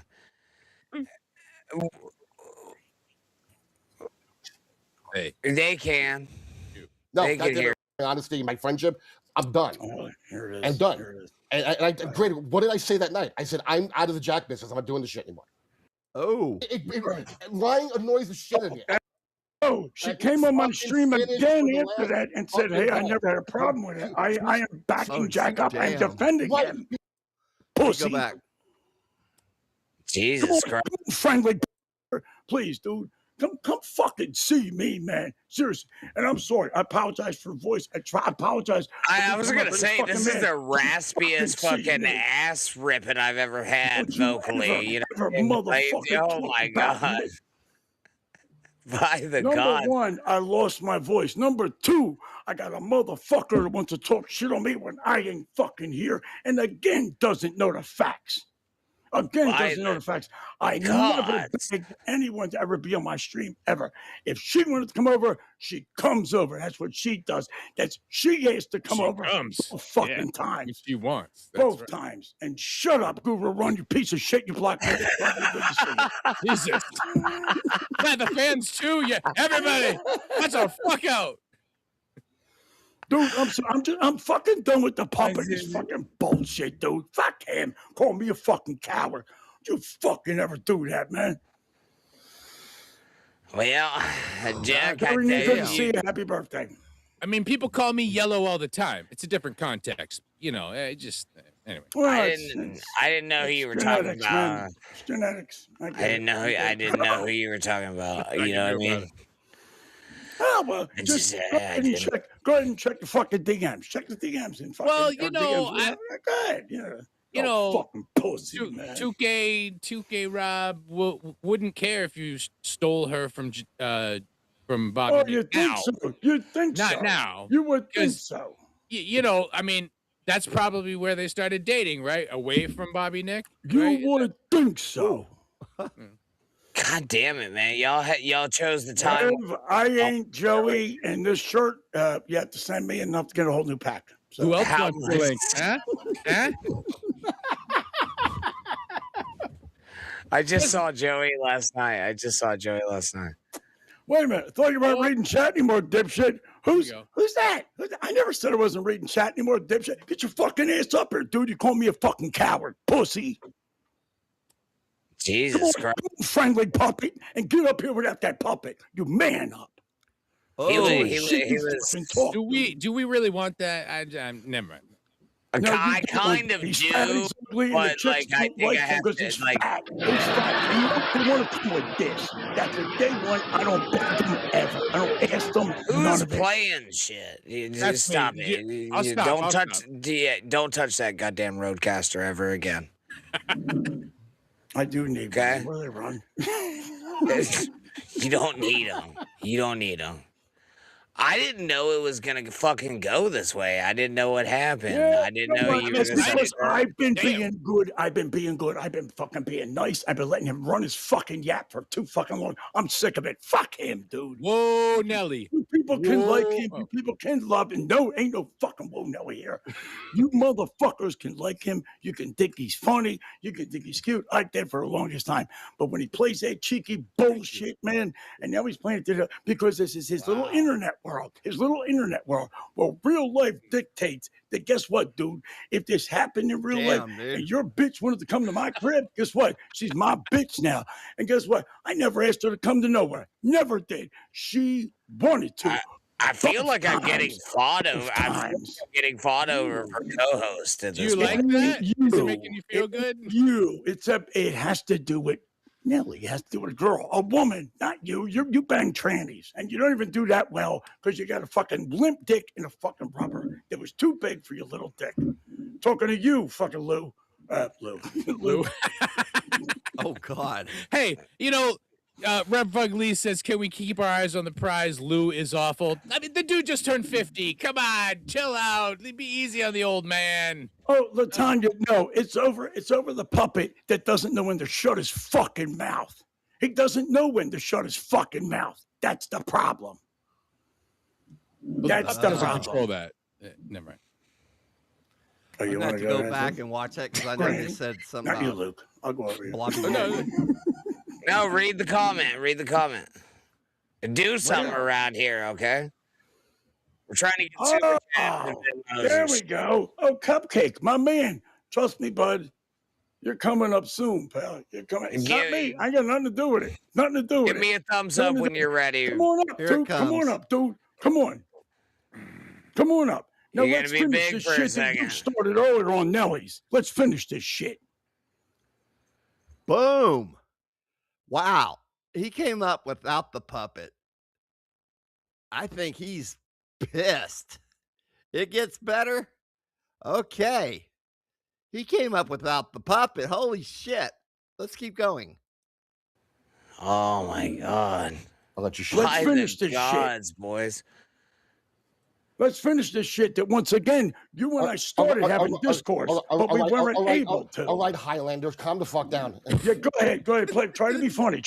No, the shit. Like you, I don't have to try. It comes so naturally for me. I don't need it. I'm not trying to be funny. I'm telling you straight up, dude. You're being a bitch about this, and I've been letting you go about it. I've been letting you go in the comments. I've been letting you go, saying your shit. I have been on stream, and you have been super chatting, trying to get my attention. You know what I do? Where? What stream of yours am I super chatting? Are you on crack? I never what am I said saying? mine, First did off, I, Frank? dummy? Did I ever say mine, name- stupid? No, I didn't. This has nothing to do with that. This has to do with two things. This has to do with two things. Name one. Did Just fucking name Nelly one. ask to come Yes, name on my stream, What the or fuck? didn't she? I have no idea. Did Nelly ask to come on to the stream tonight, or didn't she? Because Again, I'm right on. She did. I had nothing to do with it. You're on the Stop stream with her. crying and Terry, complaining is to that people. Nathan You're on the Lane? stream with her. Also, that's Terry. Right there in the chat. Is that Nathan Lane? Oh my God. Oh my God, dude. That's fucking hilarious, Terry. Happy birthday, buddy. Oh my God. Shit. I had to go, and then instead of saying we'll stay on your stream, go, well, I've got this other stream going on, and then she said, okay, I'll jump on there. No, I can't mediate this. I know, yeah, there's no mediation. I don't know what to do. Jack sounds like the nanny that used to take care of me at the bowling alley. Stream. You super chatted about this bullshit. It's when you said Jack wants to be part of the Dabbleverse, but they didn't accept him. Guess what? I don't want to. I never did, dude. I really never know how did. that feels. But that's your claim to fame, not mine. You tried so hard. I did not. Stop it. Hal was trying to be part of it, saying I'm Dabbleverse adjacent. I'm the one that says that shit, not you, you fag. I always You're the said one Dabbleverse that's just adjacent. sucking dick I've his been way all saying- the way to I've fucked been up. saying that back since I was on fucking Bobby's show. They were Dabbleverse adjacent. I invented that term, not you. All right, boys. Well, then you, sir, jumped the shark over that because that's all you're about is that. And guess what? It doesn't bother me what the shit. I'm being me. I'm being me. And I'm tired of this shit. You keep dragging me into shit, talking shit. Because you got a girl you love. You got a girl you love. I don't give a that's fuck millions of about miles you. away Fucking and hot. millions of miles out of your fucking league. She's my closest Real friend in the rap. world. I've said that since day. Okay, then why be so angry earlier on the stream talking about shit from back in the day? Why be so angry? Why do you hold that luggage? You did this shit a month ago. The fuck are you talking Why about? do back in the you day? hold that luggage? Dude, you piece of shit. You Because brought she it up let you there off the crying hook. about it. Because she's You such a nice said it, person, she let and you off the hook. Newville said it, and Granny even brought it up. So I don't want to hear it. What did I Shit bring on up? Nellies. What did I bring up? Well, What did I Shit bring on up? Nellies. Don't tell me you saw what weren't she there. said. You saw what she said like your friend her on it. She's like, Tell me you weren't What there. is happening? Are you gonna let me finish what I'm fucking saying? Let me answer your fucking question or not. She even Go said, ahead. Ray well, DeVito okay, was chased I knew off. what Jack Damn was. yous. I knew what to expect, even though I went on there. And she asked to come over. I didn't steal her. And you still treated her like And shit. you're the first still time you were on there. triggered. You're still mad. Because you That's sad. treated dude. someone I care about like a That's piece of sad. shit. You treated No, I someone I care didn't. about. You No, I fucking didn't. did. You lying sack of fucking meat. You Oh, fucking did. wow. Oh, poor baby. Listen, Then you should have manned up and came at me and Fine. fucking You know said what, we'll Jack? settle it. You know what, But Jack? no, Next what time do you I'm in the room with do? you, I will What do come you right the do? fuck You at hide behind a Jesus public. Hide behind a public. Christ. You know what, Come Jack? All right, see boys, me boys, if you want boys, to do that. boys, You boys. know it'll end bad. I've seen your battle. Boys, No we one can't. can- Whoa. We've got. Nothing. Yeah, we got to go one at a time here. Come Okay. see me. You're All a right. piece of shit who can't I'm do awake. this. So how are we gonna run Awake. into each other? Well, so is the puppet. Hackmania 7, I'll run into you. Come. I didn't do this to If Tanya. It affects wasn't you me. that bad, motherfucker, you come see me.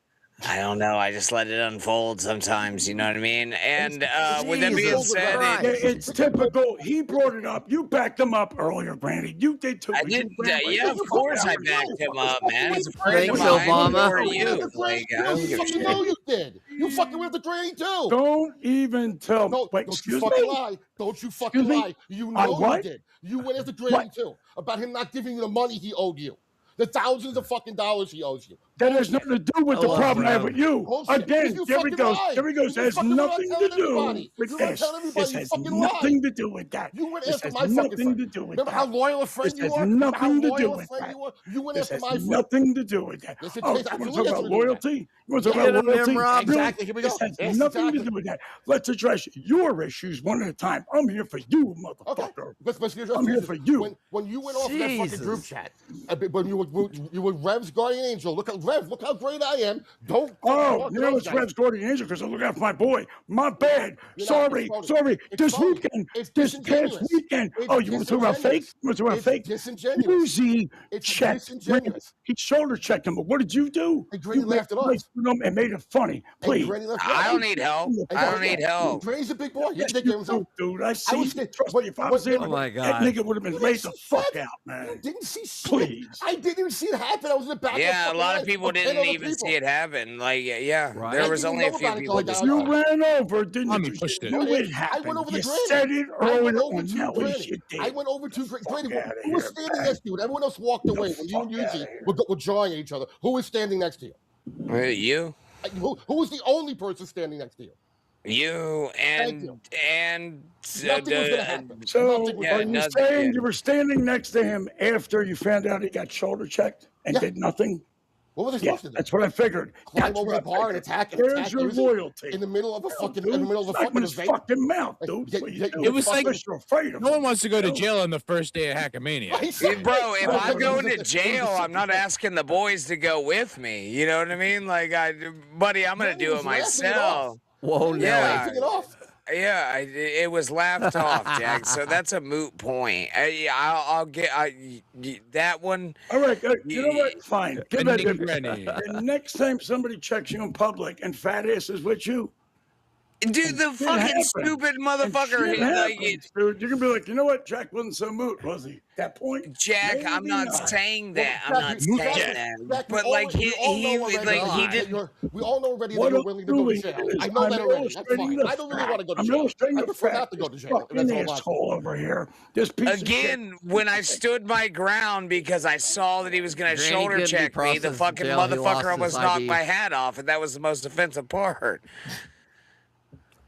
Well, let's get back to what I was talking about. That shit you pulled in the fucking group chat. Wait, let me finish. Let me fucking finish. When you question my integrity, you question my friendship, you question my loyalty, when I have done nothing, nothing up until recently, have done nothing but defend you constantly. Dude, if you say I haven't defended you, you're a fucking liar and you know it. You're a I never said me. out fucking liar. I said you did not defend Rev. Again. What was I supposed to do? Go to fucking Lou's house and bash him over the head with a fucking shovel? What am I supposed to do to defend Rev? Did I say that? No. Lou looked me in the eyes. Lou looked me in the eyes and said, dude, I didn't do it. And he's a liar. I can't say how I know. Okay. You know. I don't fucking know. You have some kind of evidence that you've seen. Well, you're sure. All right, boys, chill out. See, we've got a witness here. American Cupcake said, I laughed with Granny. You motherfucker almost knocked my hat off. That was the most offensive part. Like, he's got no emotion, bro. Like, he's just a fat dude. Like, I ain't afraid of Husey. Wow. I never have been. And dude, I'm sorry that shit came off as so fucking disingenuous. Look, nonstop. Look what a great friend I am. Look how great I am. I'm your real friend. Not Granny, not Rob. Don't super chat those guys. Super chat me. I'm your real friend, Rev. I'm your real friend. Send me the money. Send me the money. Oh my God. Exactly. Who said that? Who said that? Jack, out of the two of us, who is bitching more about people not sending? Out of the two of us, who is bitching more about people not sending them enough super chats? You or me? Who said that? Who said that? You showed in your actions. Who said that? You said it before. You flat out said to Rev he doesn't support you enough. Wow. Motherfuckers make me smoke, dude. You're gonna take this. Hold up, shut up. You're gonna take this. And you're going to make this about something else again? Keep on point. Keep on topic. It came off completely disingenuous. Keep on disingenuous. Oh my God. Disingenuous, really? It shows your power. It's on topic.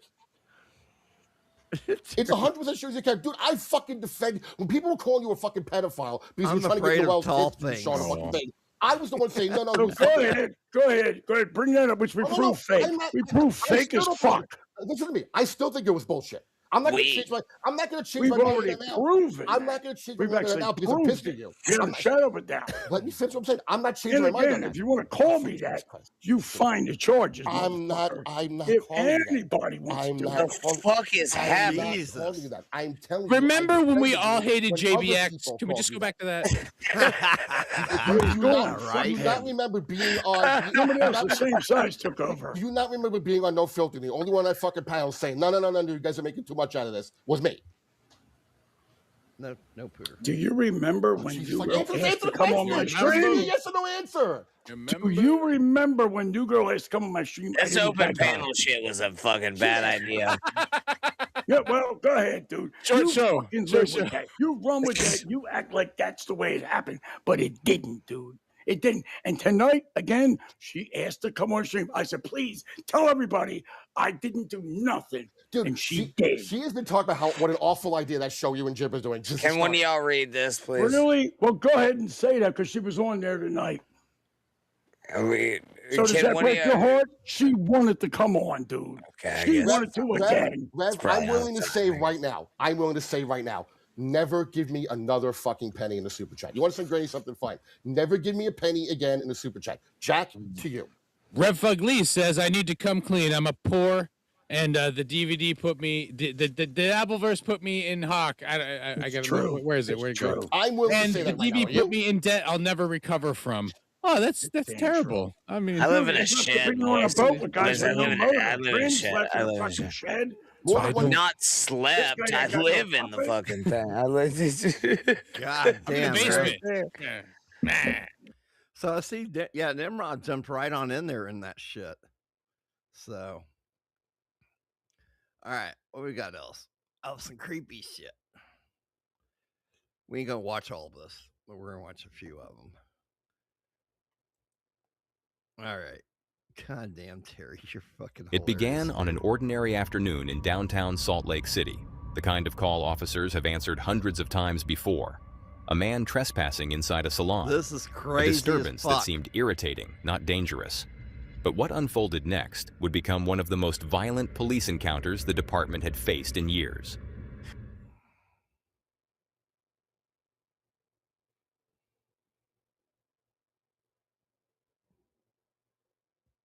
Oh, okay, do you want to press charges or anything? I don't know. Just trying to grab one of my. Hey, come over here for a second. No. Come over here. Hey, get away from the car.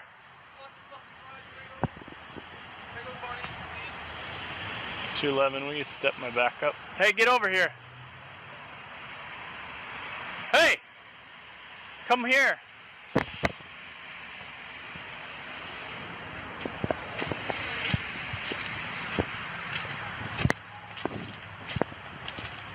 Hey! Sir! When officers located the suspect, 50-year-old Michael Bruce Peterson, he wasn't hiding or running. Instead, he moved with a strange, unsettling intensity, out of place for a simple trespassing complaint. Witnesses later described him as incoherent, erratic, and unrecognizable from the man they knew.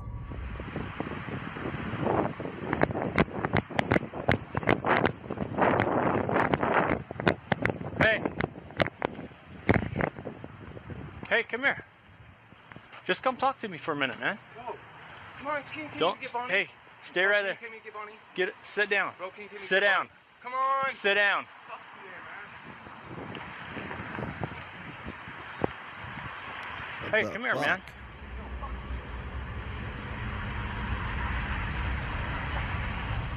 Officers tried to speak with him, to calm the situation before it escalated. But the quiet tension in Peterson's behavior was already telling a different story. Moments later, that tension snapped. Hey. 211, I'm at Maverick now. 500 East, 300 South.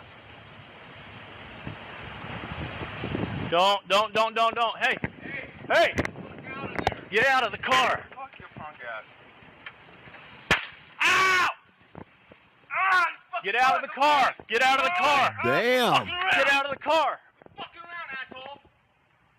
211 taser deployment. Get out and get on the ground. Get out and get on the ground. As Peterson tried to climb into a Jeep that wasn't his, officers attempted the least intrusive option, a taser. It was meant to stop him long enough to regain control of the situation. Instead, the exact opposite happened. The electricity hit, but rather than slowing down, Peterson exploded with raw adrenaline. Whoa. The taser had no visible effect, and in an instant, the encounter turned violent. Let's go, let's go.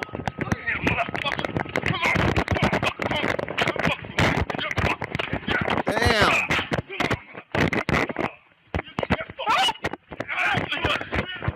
Peterson came at the first officer with shocking Wow. force, wrestling away his baton. What followed was a sudden burst of violence, the kind that only lasts a few seconds but leaves permanent consequences. The officer was struck again and again, unable to break free. The body cam footage later reviewed in court captured the sense of desperation. A lone officer overwhelmed, fighting to stay conscious as the blows kept coming.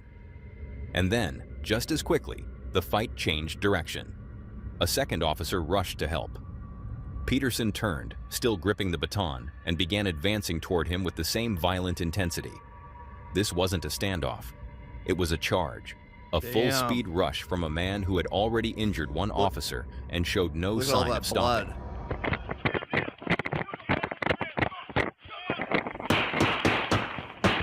Holy shit.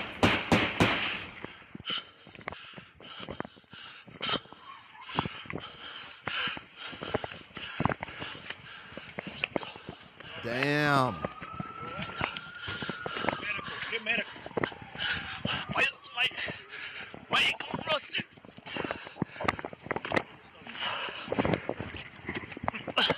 He's hurt bad.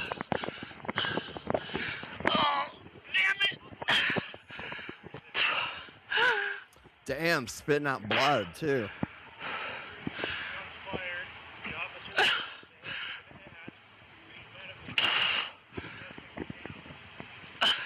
My ankle's broken, dude.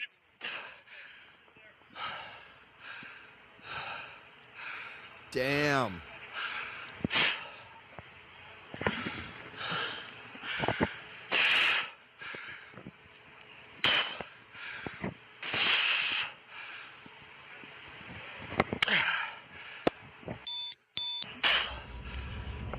Wow. From just a few feet away, the second officer had seconds to make a decision no one ever wants to face. A baton in the wrong hands can be lethal, and in that moment, both officers were dangerously exposed. Backing up wasn't an option. Physical restraint was impossible, and trying a non-lethal tool again would have taken too long. Yep. The officer fired. The first rounds hit, but Peterson didn't fall.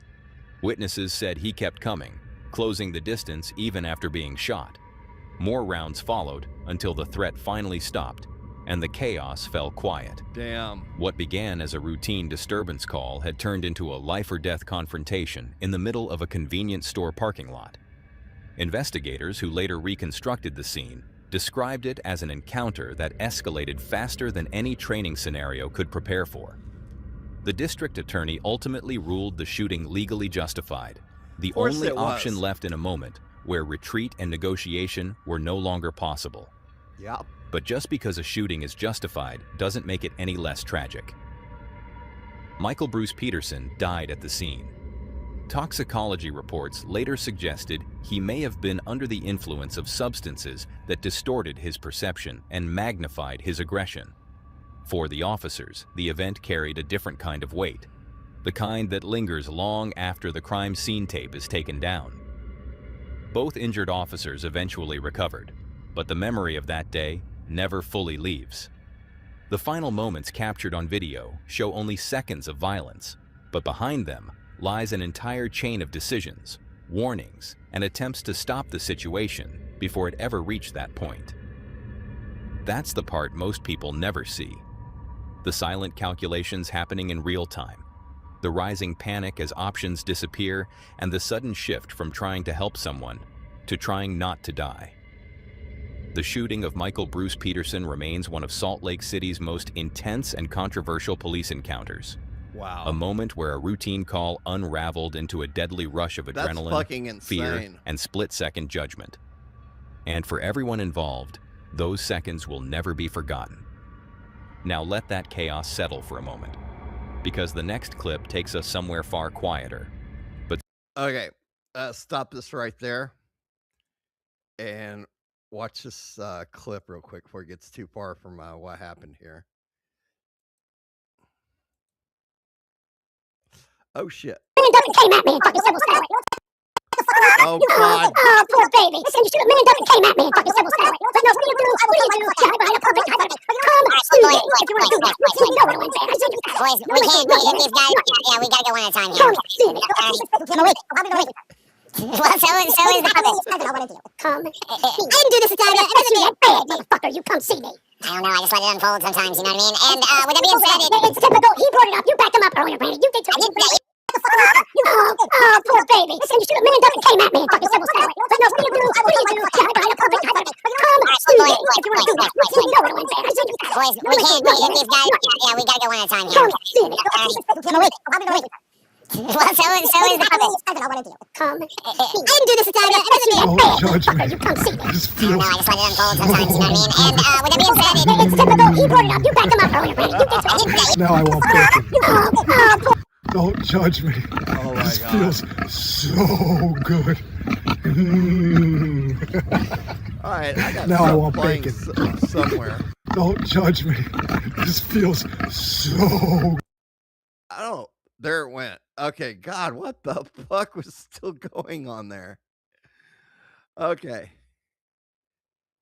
Let's get back to the damn video. Right? I hope he ain't gonna hate me for playing that. He sounds like Member Berries. Yes, on South Park. That's fucking hilarious, dude. Member Berries. Okay, let's get back to that one video. The next one they're about to play is one I've seen before. I wish I could find it. I just really didn't have time to look. But it's gonna get. He kind of cycles some of the video in this, I think. But it's still fucking creepy as fuck. I've seen the original. You can find it on YouTube. Like I said, I just ran out of time. So here we go. But certainly not less unsettling. And that video was recorded by a man named Jesus Vargas, Okay, now a police officer working overnight patrol. this one for some reason sounds like a lot of bullshit, but it could happen. In Nayarit, Mexico. One night, while driving through the quiet streets with his partner, the two came across something deeply unsettling. Something that made them doubt what they were seeing with their own eyes. No manches, sí, mira lo que estamos viendo nosotros ahorita a las 3 de la mañana.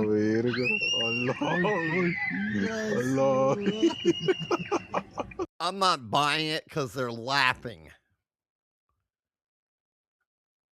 That is not something that they should be laughing about. Okay. That one video is not up yet that I thought was coming up. But moving on, I'm just gonna skip the rest of that one right there because that's just total bullshit. New Hampshire unfolded into one of the most unsettling police encounters ever captured on body camera. Ethan, stay in there. Ethan! This is stay fucked in there. up. Ethan! Just hours earlier, Officer Matthew Yao had spoken with 37-year-old Ethan Freeman in the lobby of a local school. Freeman had reported chest pain and requested an ambulance.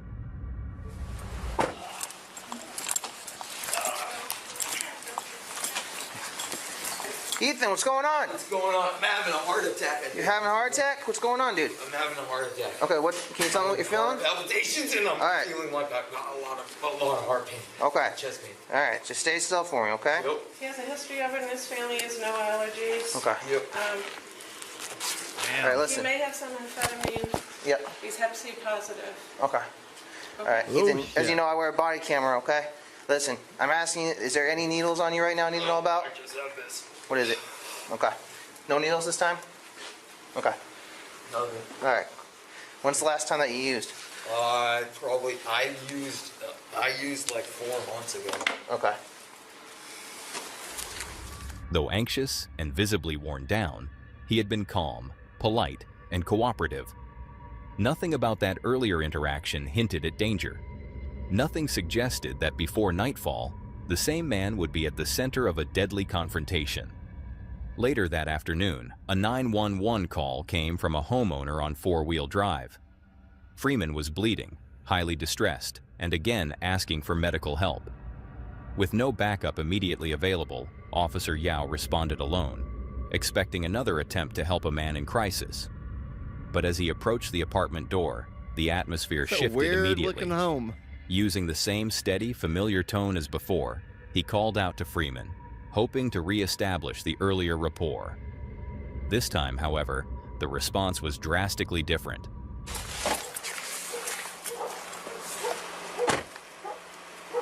Wow.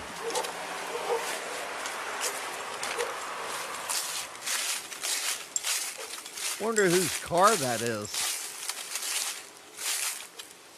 Certainly it's not his.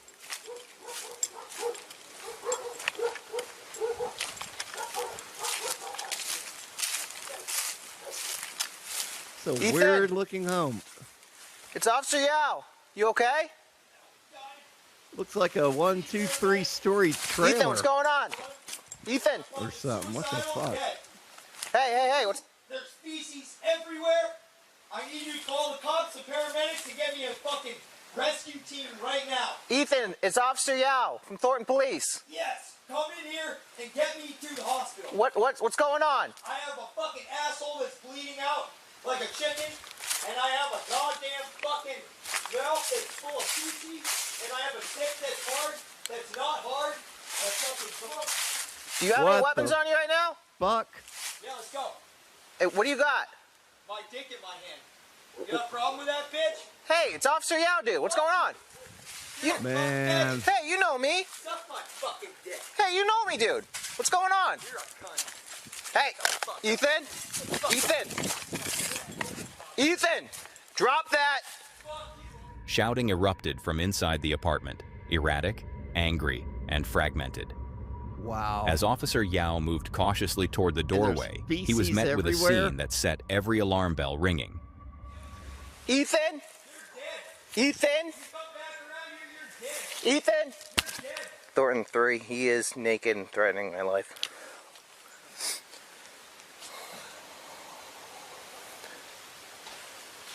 Ethan! I am the police. You know me. 6 copy that. I just saw you this morning, dude. It doesn't matter. I'm coming out there to kill you. Well, why am I going to bring the paramedics then? Freeman stood naked, bleeding heavily, gripping a splintered piece of furniture like a weapon while hurling violent threats.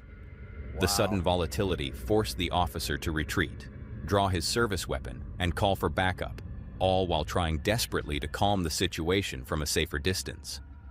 From inside, objects crashed, shattered, and another threat echoed every few seconds. Still alone, Officer Yao continued talking to him, trying to reach the same reasonable man he had met earlier. For a moment, it seemed possible. The shouting shifted, the tone wavered. But whatever control existed vanished in an instant. Hey! I want to help you! What? I don't care what you want. I want to help you! Fucking queer Asian bitch. Ethan, come on! Damn. Wow. I did call the paramedics. That he is threatening. Yeah. PD. But they're not going to come over here if you're being like this. Ethan? Ethan? Where is he? Ethan, stay in there. Ethan! Stay in there. Ethan! Ethan, stay back. Ethan, stay back. Stay back. Ethan, stay back. Holy Ethan, stay back. Ethan! Shots fired, shots fired. Without warning, Freeman hurled himself through one of the apartment windows, exploding into the open air. Naked, blood-covered, and now entirely fixated on the officer. As he hit the ground, he shouted a final warning, "You're dead!" Then he began advancing. The body cam captured the terrifying progression second by second. Damn. The officer backing up as fast as the uneven ground allowed, issuing command after command to stay back, while Freeman pushed forward, ignoring every order. The distance between them closed rapidly.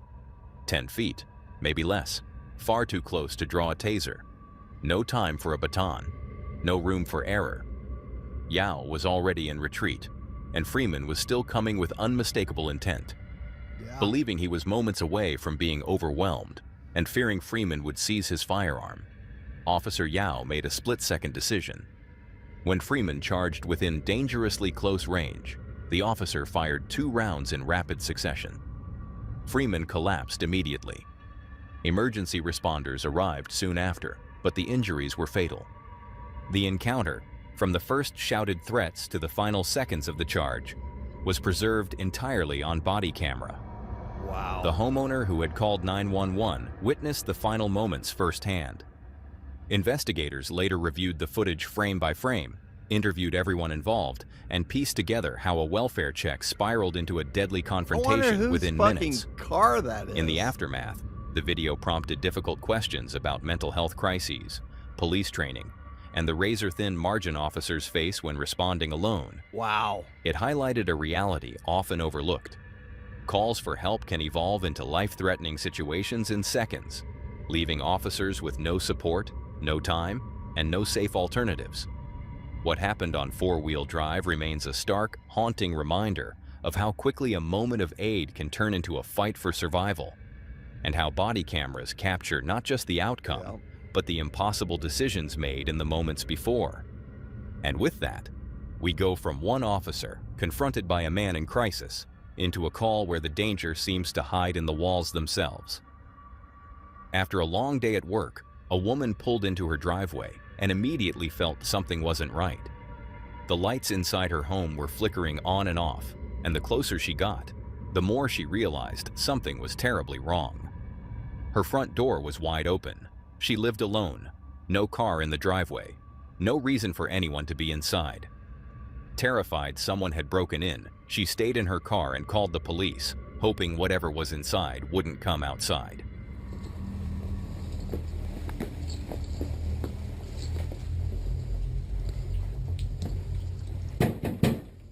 Police, if anyone's here, make yourself known.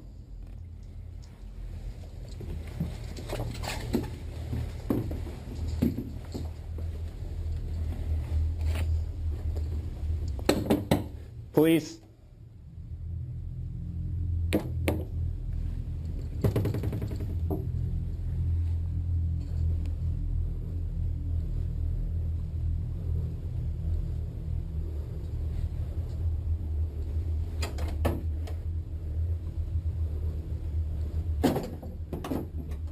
I think this is the one.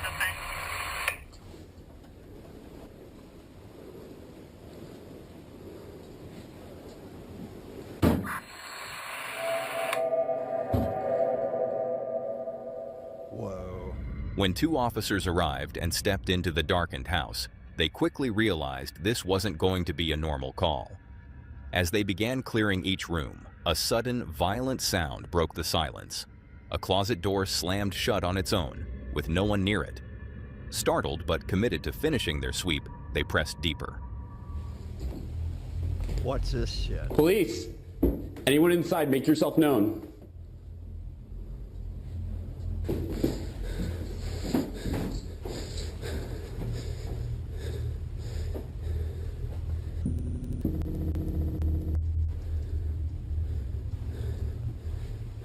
That was weird.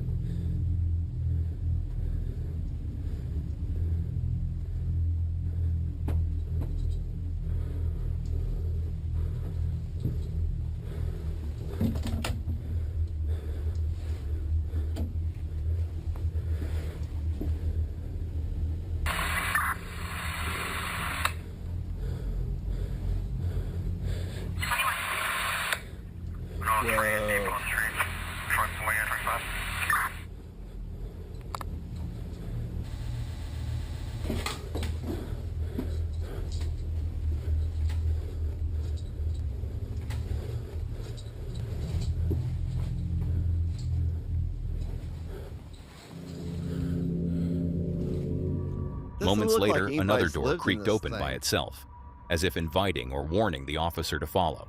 And then, it happened again.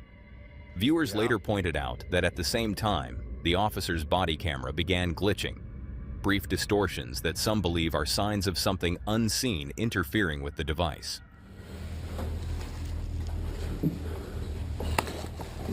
Downstairs clear.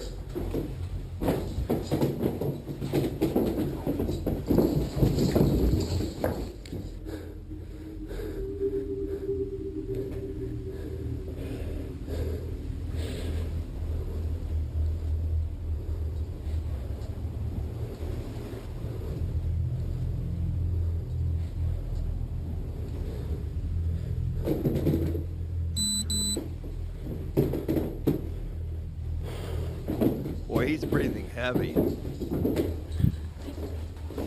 Until he's scared.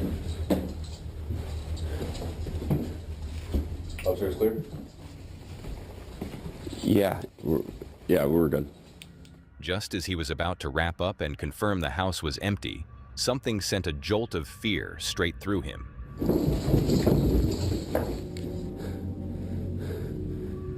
Footsteps, fast, heavy, running directly toward him. He spun around in pure reflex, but there was no one there. The house was empty, completely empty. To this day, viewers argue about what really happened inside that home. Some believe it was a presence revealing itself. Others think it was a warning, a spirit urging the officer to leave. Whatever the explanation, one thing is clear. This is not something easily explained. Now let that house settle in your mind for a moment. Because our next call doesn't hide shadows. It hides a body inside a semi-truck. Get out of the truck now! There's a body in here! Start EMS! It started just after 2 a.m. Alright, raccoons. Okay, this is going to be the last one. outside a Costco distribution center in rural Maryland. Unicorn of Toronto. The kind of place where silence hangs thick and headlights glow alone in the dark.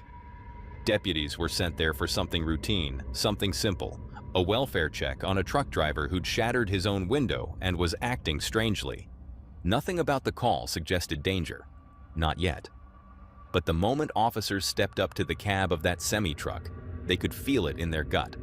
That quiet shift in the air that every cop eventually learns to trust. What's going on, big man? How you doing? We're not coming in there. You alright? I'm Corporal Ahald. How are you today? Hey, you're having a bad day? It's all good. We all have them. So listen to me. Here's what we need to do. They got to run their business, right? We don't want to lock you up. We just want to make sure you're okay. We're not taking you to jail. None of that stuff.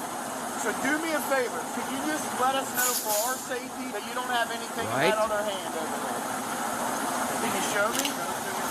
Just so we feel safe, please. You'll see. Is there somebody in there with you? Huh? You don't have any guns, right? Okay. So can you just let me see in that hand? Please? Do you have a knife?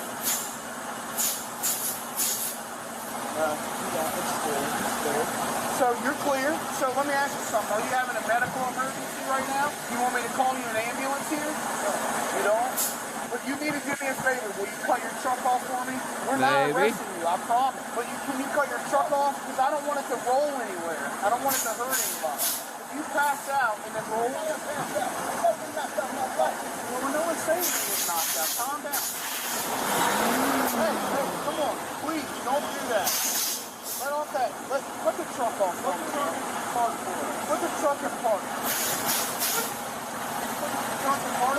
We got guys back there. I don't want you to run over one of our guys. The driver, a middle-aged man slumped behind the wheel, was disoriented, sweating, and refusing every request to step out or even cut the engine. He wasn't violent at first, just evasive, lost inside whatever haze he was fighting. But beneath the rambling and the confusion, there was an unmistakable tension. Officers tried everything they could to ground him, to bring him back to reality, to end the encounter before it escalated. But instead, the situation spiraled.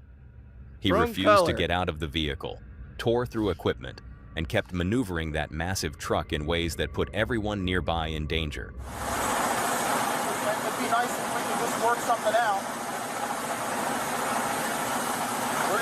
stuff down. Hey, don't do that. Don't do that. Don't do that. Shut the front door. Just cut the truck off. Don't do that.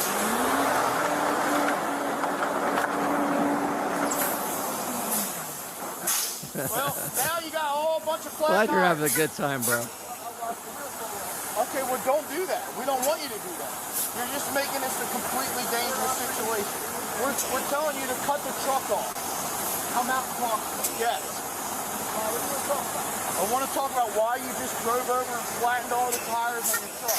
Listen, they have another stop stick over here. Put that set in there. I'll put it in off on. Oh, there he goes. Hey. Damn. Let me get in there. Okay. All his tires are pretty much hit with them, so it's just a matter of time until he runs out. There ain't nowhere for him to go. Unless he goes across the median. You think he's on PCP? Mm-hmm. PCP. His SIGs in there laying everywhere. That or meth. It's one of the ones. One or the other. Damn.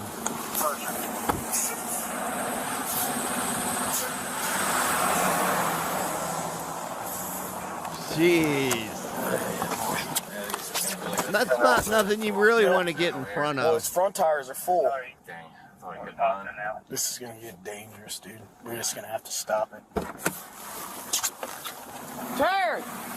Can I talk to you for a second? Look, there's a lot of innocent people around here. We don't want anyone to get hurt, especially not you. Just talk to me for a second, okay? We're not doing nothing. Please don't move. We're not. Please, Terry. Oh, damn. I mean, honestly, at the end of the day, somebody's gonna have to make a decision.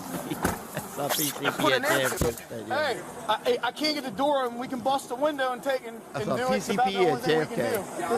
Are you down with PCP? Right. Hey, do we have any more stop sticks to get the fronts? Wasn't Anybody that a else song? got stop sticks? Or wait, was it OPP?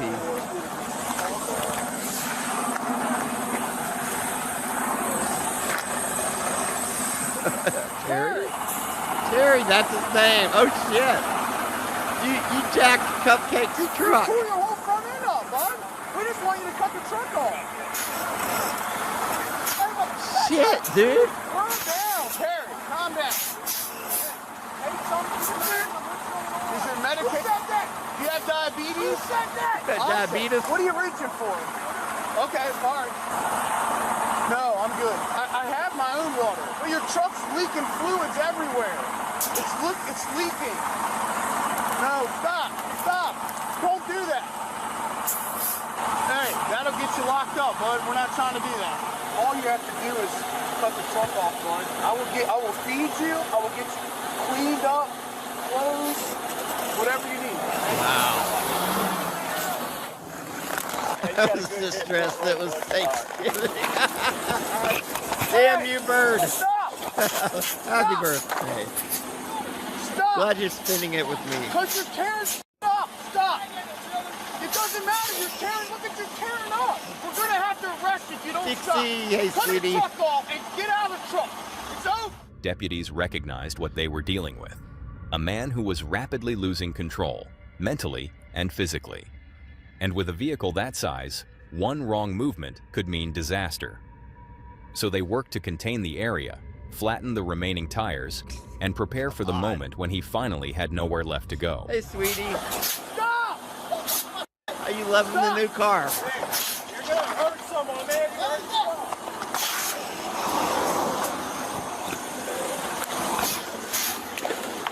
Stop! All over now, bud. Stop. Terry, stop. They're gonna put a smoke bomb in there. I'm telling you, they're gonna spray you. They're gonna spray you, Terry. Get out of there. Talk is over. Get out of the truck. Cut it off. I'm telling you, it's about to be a bad day. Cut it off, please. I told you bad stuff's about to happen. If you don't cut the truck off. whoa. Cut it off. Mr. Terry, please cut it off. Watch out.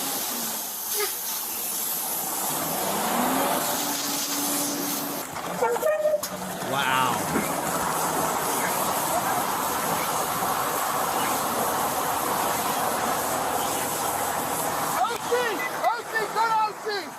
Sweet. Now!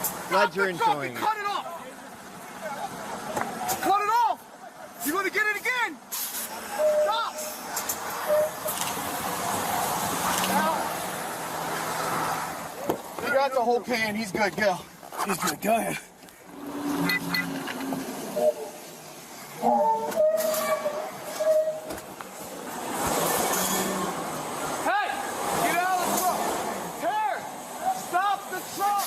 Oh, he's trying to leave. Stop the truck, Terry. Help this now. I can't help. Watch out, watch out.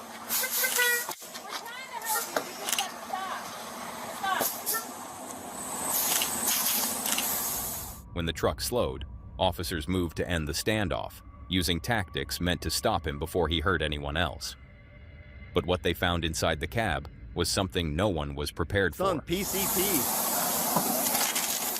Get out of the truck! Damn, Terry. Get out of the truck! Stop! Cut the truck off! A-Hook, get out! A-Hook, get out! Cut the truck! Stop the truck! Stop! Hey! There's a dead body in here! Whoa! Truck! Get out of the truck now! There's a dead body in there. In here. Start EMS! A body, motionless, hidden in the darkness of the sleeper cabin. Wow. A woman, unresponsive and already far beyond help. The discovery hit officers like a punch to the chest, a sickening realization that the entire encounter had been something far darker than a welfare check. The frantic tone of their voices changed instantly, not out of panic, but out of certainty. They knew exactly what they were looking at. A life that had ended violently, long before they ever arrived. What's up there? There's a body in here! Start EMS!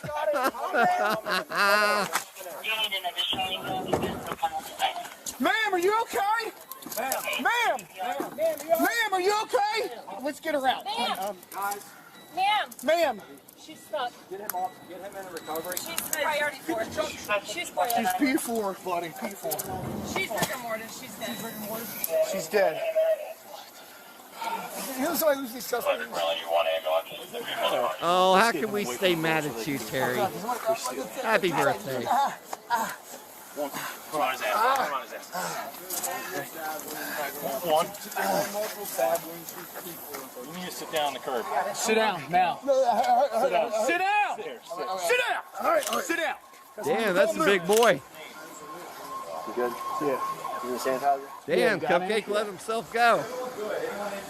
I just got cuts on my hands, but I'm good. Have them always look at you. Huh? Have them always look at you.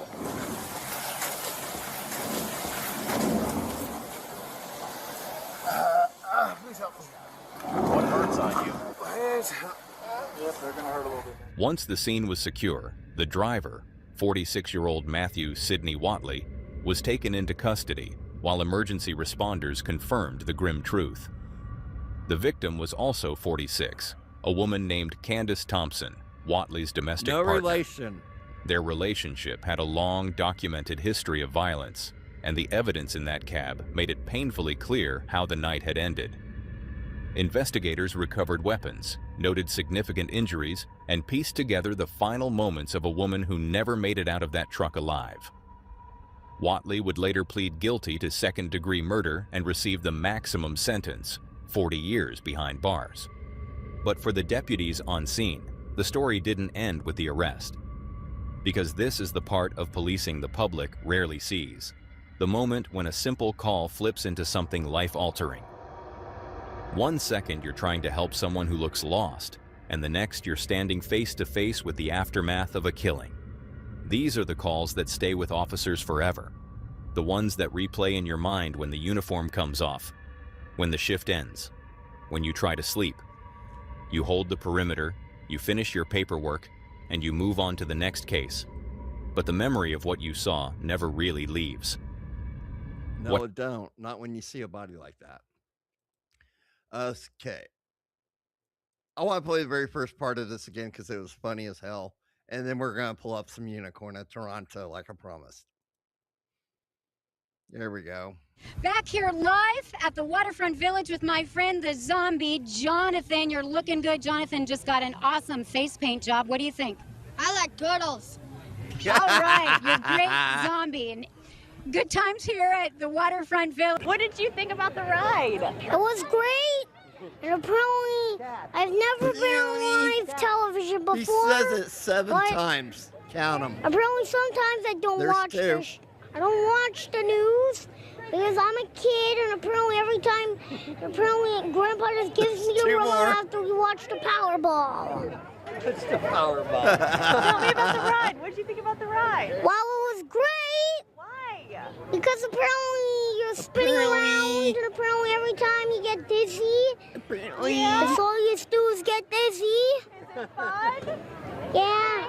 And I've never ever been on live television. I never ever be on live television. Are you excited? Yeah, and apparently I only went down the super slide. When I went down the one, I was scared half to death. I just freak out. Heard screaming. I'm eating my McDonald's. I come outside. I talk about my dick, but that's a long story. Aren't they? I see this girl going nuts trying to get out of her house. So I go on the porch. I go on the porch, and she says, "Help me get out. I've been in here a long time." And like I say, my neighbor, you got some big testicles to pull this off, bro. Because we see this dude every day. I mean, every day. How long have you lived here? I've been here a year. Okay. You see where I'm coming from? Right. I barbecue with this dude. We eat ribs and whatnot and listen to salsa music. You see where I'm coming from? Yeah.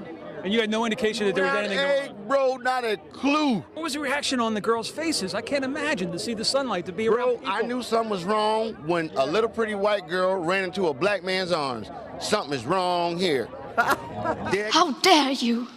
Give away. Charles, thank you very much. Give away. Thank you very much for your time. And either she homeless or she got move it problems. up. That's the only reason why she run to a black man. Charles, thank you for being there. Man, them. All right, here we go. Again, so I did, and then I go, mi amigos, mi amigos. Nobody said nothing. I'm like, oh my God, they're dead. Can I ask you, if you Here we won all go. the money, what would you do with it? Bunch of hookers and cocaine. Oh, okay, that's not good. We were hoping for a different answer. That's probably not the answer that we're looking for. I just kept hearing it. I'm ducking and everything. Died in the house. I got scared. I dropped my hot pocket. Did you really snatch an 86-year-old woman's purse? Pocket. She wanted to hurt me, and the bitch don't even know me.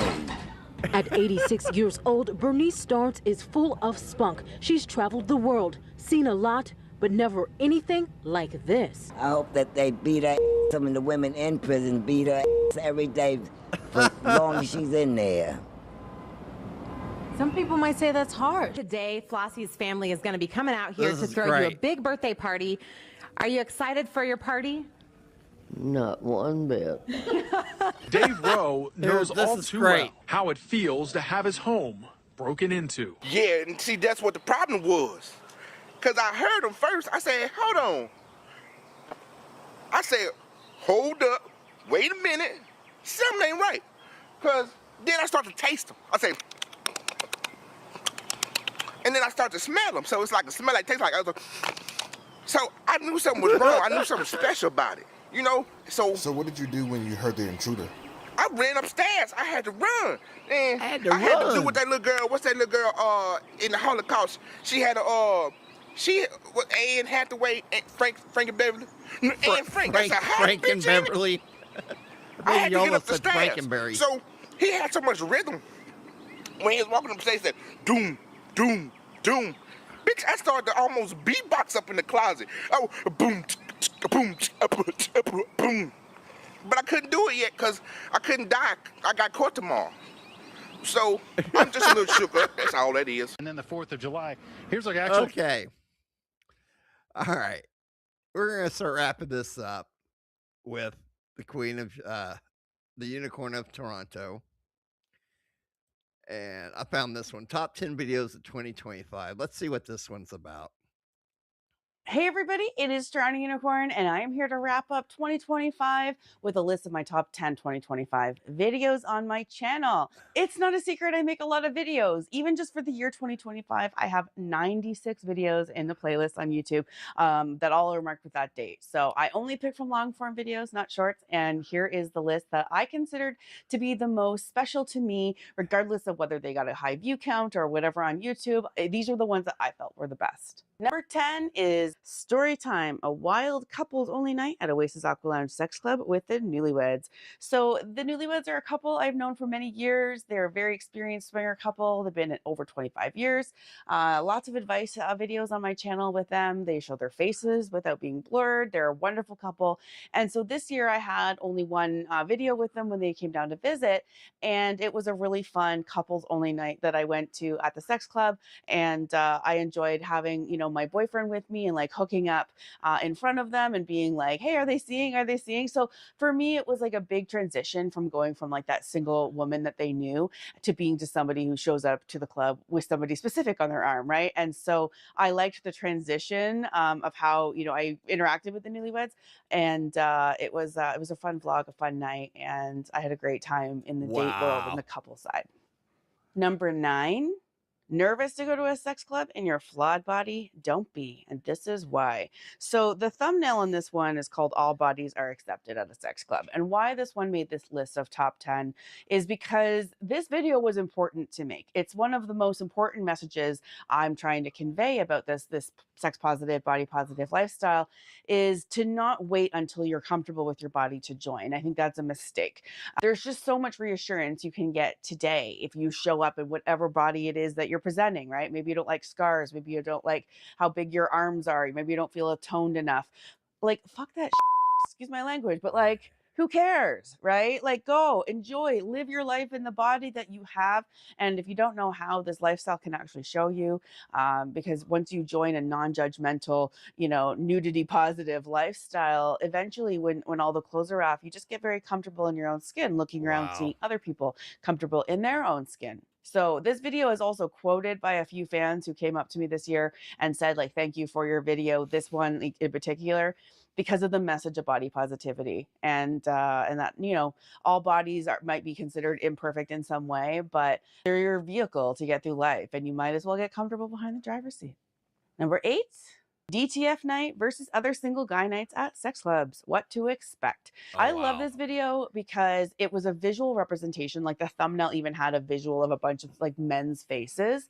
And it showed the difference between a vibe night at a sex club where it's very intense, it's very male dominated, to a night when it's more of a social club and like a mixer and like very, much less sexually intense. And so I had this vision of a la carte versus buffet of how the experience is when you're trying to hook up. And it was a great metaphor. I still like chuckle when I think about it because it really does help explain to people, if you go to a DTF night, if you're looking to hook up, you are literally throwing bird seed in front of birds and wanting them flock to you. Okay. That's a very different experience if you go on a non-DTF night. So I just wanted to have a video that showcased that with a visual. Number 7, the X Club Winnipeg Sex and Lifestyle Club video tour. It is not every day I get to have a whole new sex club video tour put on my channel to show people, yes, this lifestyle exists near you and maybe in places you hadn't thought about. And I love the opportunity. Now, I didn't go to Winnipeg. I have been to Winnipeg, but not in the last 5 years. And so it was my friend R who actually traveled to Winnipeg for business. She offered to go and take the video footage for me. I did a voiceover on the video and I was able to showcase a beautiful club without actually stepping foot in it. So I thought this was really cool because it allowed me to expand my reach on showing people what is out there, what cool clubs are out there. And I didn't have to actually go and do the legwork. So that was pretty cool. Number 6. Inside the X Club and Mermaid Lounge Sex Club, Mississauga, Canada. So this was also a redo of an existing club tour video for the X Club because they completely redid their club. They even added a pool, right? So the old video that I still have on my channel was a tour video from like a couple years ago. I think it was like 2022. And so even like the couch colors changed, right? And so like in the main dance area. So I was so thrilled to be able to redo the video. This is when they opened the pool. And I was able to actually showcase that there's like a second club in the GTA, General Toronto area, that has a sex club and a pool, right? This one just has also a nightclub as well. So I love being able to showcase this club. It's a wonderful club, great people, great DJs, and I'm looking forward to even going there in a few days. So number 5. Dear on, get to the Diary, good Chronicles shit. of Toronto Unicorn, bold, uncensored, unconventional, new podcast. This video took me longer to make than almost any other video on this Fucking channel. It orgy was a lot of director. clips of my life, clips of me just doing normal things in life, as well as what you might have already seen in a vlog or a video for YouTube. And I had my diary, my recent podcast that I created, that's like me just like, you know, dishing about my life all the time.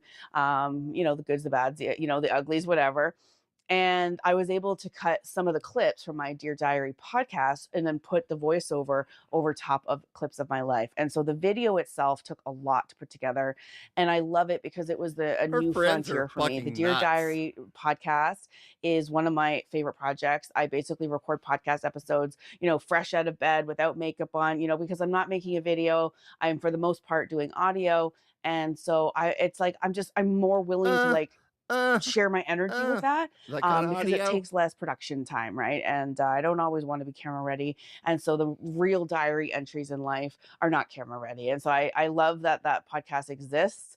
It's a good outlet for me. It's a good way to get to know me more intimately, including my personal life, the personal challenges. I even talk about having to like cry at the gym one time. Like, you know, like I share things that I wouldn't just go on my normal YouTube channel and talk about. So you can get that on podcast version. By the way, I have links to all 10 of these videos in the description, so don't fret, you'll be able to get them. It's a playlist called Top 10 Videos of 2025. Number 4, sugar cookies and so this was a really fun vlog to do. It was at the X Club. It was a coordinated social meetup of a online, you know, lifestyle Facebook group. Great members, great lifestyle members, and they all showed up for this scheduled event. And so there's not that many like scheduled, you know, opportunities or like, you know, opportunities to show up and be part of a social network, even if you don't know anyone personally yet, right? And so I loved that I was able to go and watch and experience it. I was able to interview the organizers on camera. They even showed their faces, you know, and it was great to get some real other voices and other social club experiences out there to show you that even if you're, you know, nervous or single, or even if you're not single, but you just don't know how to join a lifestyle, where there's all these other ways, Facebook lifestyle groups, where you get to know people before you end up seeing them at the club sometime. And then what a different way to get to know someone if you already know like pictures of them with their dog, you know, on Facebook, right? And then you see them at the club. It's easier to cross that barrier into like, hey, I know you a little bit. Like, do you want to play? So I liked that video and I liked that event. Number 3, story time. She wanted 2 men at a time. Rinse, then repeat. Oasis Aqua Lounge vlog. What I liked about this night and this video was that it captured our evolution. DTF Tanya started in the club being indiscriminate, taking any guy, you know, having this scene with like any guy that wanted to participate. And we would start with a lot of men, and then we'd have less men, and so we really were able to figure out sweet spots, right? And so for her, she liked the idea of being spit. Likes the idea of 2 at a time. It's like the best night of like what we finally accomplished was we found our sweet spot. We found that it isn't 3 people on one or whatever. It was 2 on one, and then do it again. Different two, different two, different two, rotate one in here and there. Yeah. By the way, this is going to be uncensored on my Real Sex Club and Swinger Lifestyle podcast. We know. Unfortunately, YouTube. Number 2, story time, my first sex party vlog. So this was a big deal in my evolution as a swinger or, you know, swinger adjacent person. And I had never actually gone to a private like home party for swingers before. I'd only gone to clubs for the most part. You know, maybe I threw a couple hotel room parties, but I had never gone to somebody's house. So this one, I love the vlog. I did a great, you know, coverage of the event. I think I even have like a behind the scenes video somewhere about this, showing like how I was picking my outfit and like what my internal questions are. Like, do I have to play in front of people, or like, is it like, what's it going to be like? And so I got the answers to those questions, and I was able to showcase on my YouTube channel and podcast that, you know, what is was like, what I saw, what was going on in the rooms upstairs. And I got to actually film and showcase, you know, what the rooms look like and all the different waterproof blankets that were there. Yeah, it was a great experience. And I was able to really step up my lifestyle experience with that party. So I was happy to document it. Funny enough, I think it's the only home swinger party I've been to still. I mean, I've been invited to a few more, but it hasn't really lined up. And I'm also not super big on like the idea of like going and like swapping with people. So I want to. We want the number home one, damn swinger it. party vibe is for me, but we'll see. Number 1. What really happens inside a 300-person swinger hotel takeover? Oh, Candy wow, we Gasm watched 2 that one. vlog. This was my favorite video of 2025 because I got to experience something new for myself, which was a hotel takeover with a bunch of swingers. A lot of people in the lifestyle that I know have been going to these events for years. I was a little behind the game that way, so I was thrilled to be able to show it.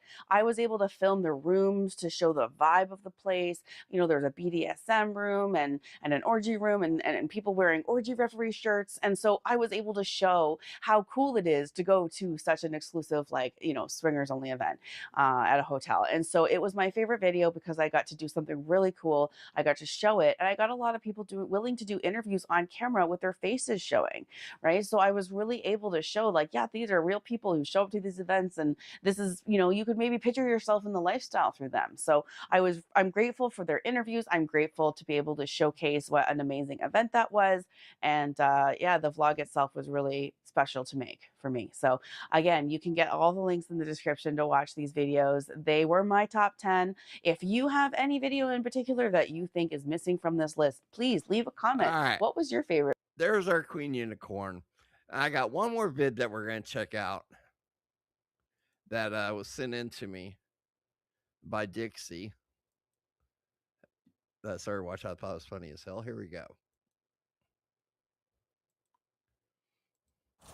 Oh, look at this. What are you wiping the windows? Yeah. Oh, look at that. That's nice and shiny. Well, it's a 78. Yeah, it's looking good. Looks really good. Yeah, it's got original paint, too. I mean, Yeah. people that owned this thing before me must have put the thing away in its Long Island, New York garage every day of its life. Oh, go figure. Look at this. Oh, look at this. Got it for $700. It's real clean. You can work on it. The things are not packed real Right, close. right. There's still a lot of room to work on it. So with that consideration, Right. you know, You still do it. Part that $700. Part that. Look at this. Look at that. Yeah, sure. Yeah. Look at this. You know, when I see a car like this, first thing I do is I say, would you look at this? You know what I mean? Yeah, sure. Oh, would you look at this? Yeah, well. Would you look at that? Yeah, there's a few more blemishes on the car. Oh my gosh, just look at it. The car is not perfect. Just look at it. Just look at it. Yeah, well. What the heck is that? Oh, look at this. You got me running all around the car. Yeah, the only. Oh, would you look at that? Put that Just on. look at that. I can't pull it out either. I'd have to drill it. Would you just look at it? Yeah, it's sad. It's the only mark. I on mean, the just car. look at it. Yeah. I mean, just get a look at that. A cop did that. A cop. Oh, where is he? I'd like to look at him. Yeah, I went over and tried to fight it. Yeah. They told me we're not My required to post God. warnings here in New Jersey. Oh, would you look at that? It's a Listen, I got police- pulled Would you over in look at Jersey that? twice for not wearing a seatbelt in the passenger Oh, seat. yeah. In the passenger Oh, seat. really? And got a $40 Oh, ticket. yeah, I right. said, Well, would see, you look at that's this? the way they Would got you the look tax at base that? to generate- Would you look at it? I was so mad. Basically, they got to earn their money the old-fashioned Yeah. way. Whenever a cop writes you out a ticket, the first thing you do is you take the ticket and you say, would you look at this? You know what I mean? Yeah, well, if I'd have done that, the cop did it, and I wasn't there that night. Yeah. You should have said, look at this, and that would have probably got you off if you told him to look at it. Here's the thing. Yeah. I went over there the first this, time yo, to look fight at this. it, Yeah, you got to look at it. and Yeah. the cop Look at this. wasn't Yeah, there. right, because he had to look at it first. He didn't show up. Yeah, the because he had to first look time. at it. You know He what- had to look at this. You know what the judge did? He probably told you to look at it. Postponed Oh, the son of a... He probably had to look at it and say, look at this. And I asked him the Yeah. second time I went. And then he... See, Yeah. I figured I was just going to get off. And then he until said, the look judge at it, told right. me. And he said, look at this. And I asked the Mhm. I asked the cop, where Yeah. were you the last time? He said, The last time he "I said, got look at this. My guess is He probably did that. he Oh, would you didn't look do at this? he Oh, did would you it look with at the that? door of his Oh, ride look or at that. What whatever an the idiot. case Would you look at was. this? Oh, look at that. Say I go Look at out. that. Look at this. I'd have Look at to, those I'd have shoes. to drill it out. I've tried getting under here. Oh, would you look at that? You got Pulled my under? wheel- Yeah, pulled look my at that. wheel off. Look Tried at to that. get from behind Look at it, that. and you can't do it. Oh, look at this. Look at that. Yeah, look see, at this. And if you tell that to the Look at cops, that. they're not going to give you any Oh, consideration. look at that. You got to look at it this way, okay? You just got to look at it. That's all you can do anymore. Yeah, I looked at it as right, and I see, you know. He finally looked at it. Okay. Damn, we've gone over 2 hours, 2.5 hours. Fucking awesome. Damn. Well, that was a lot of fun. That last video was funny, Dixie. Thank you very much for submitting that. No, I will not be watching WrestleMania. I wish, but no, man. I heard they started losing money all of a sudden on WrestleMania. That's just not. Did you have white shoes and Argyle socks? You got to have the Argyle socks with that outfit on. So, all right, we're gonna wrap this up. We're gonna get the hell out of here, and we're gonna finish having a fucking awesome fucking afternoon. Love you guys. Thanks for hanging out. Cherry, Green Bastard, Piccolo, Dixie, Bunker Babe, and everybody else that dropped in here. Thank you very much, man. Hit that like button. And we're going to get out of here now. Love you guys. Take it easy. Later.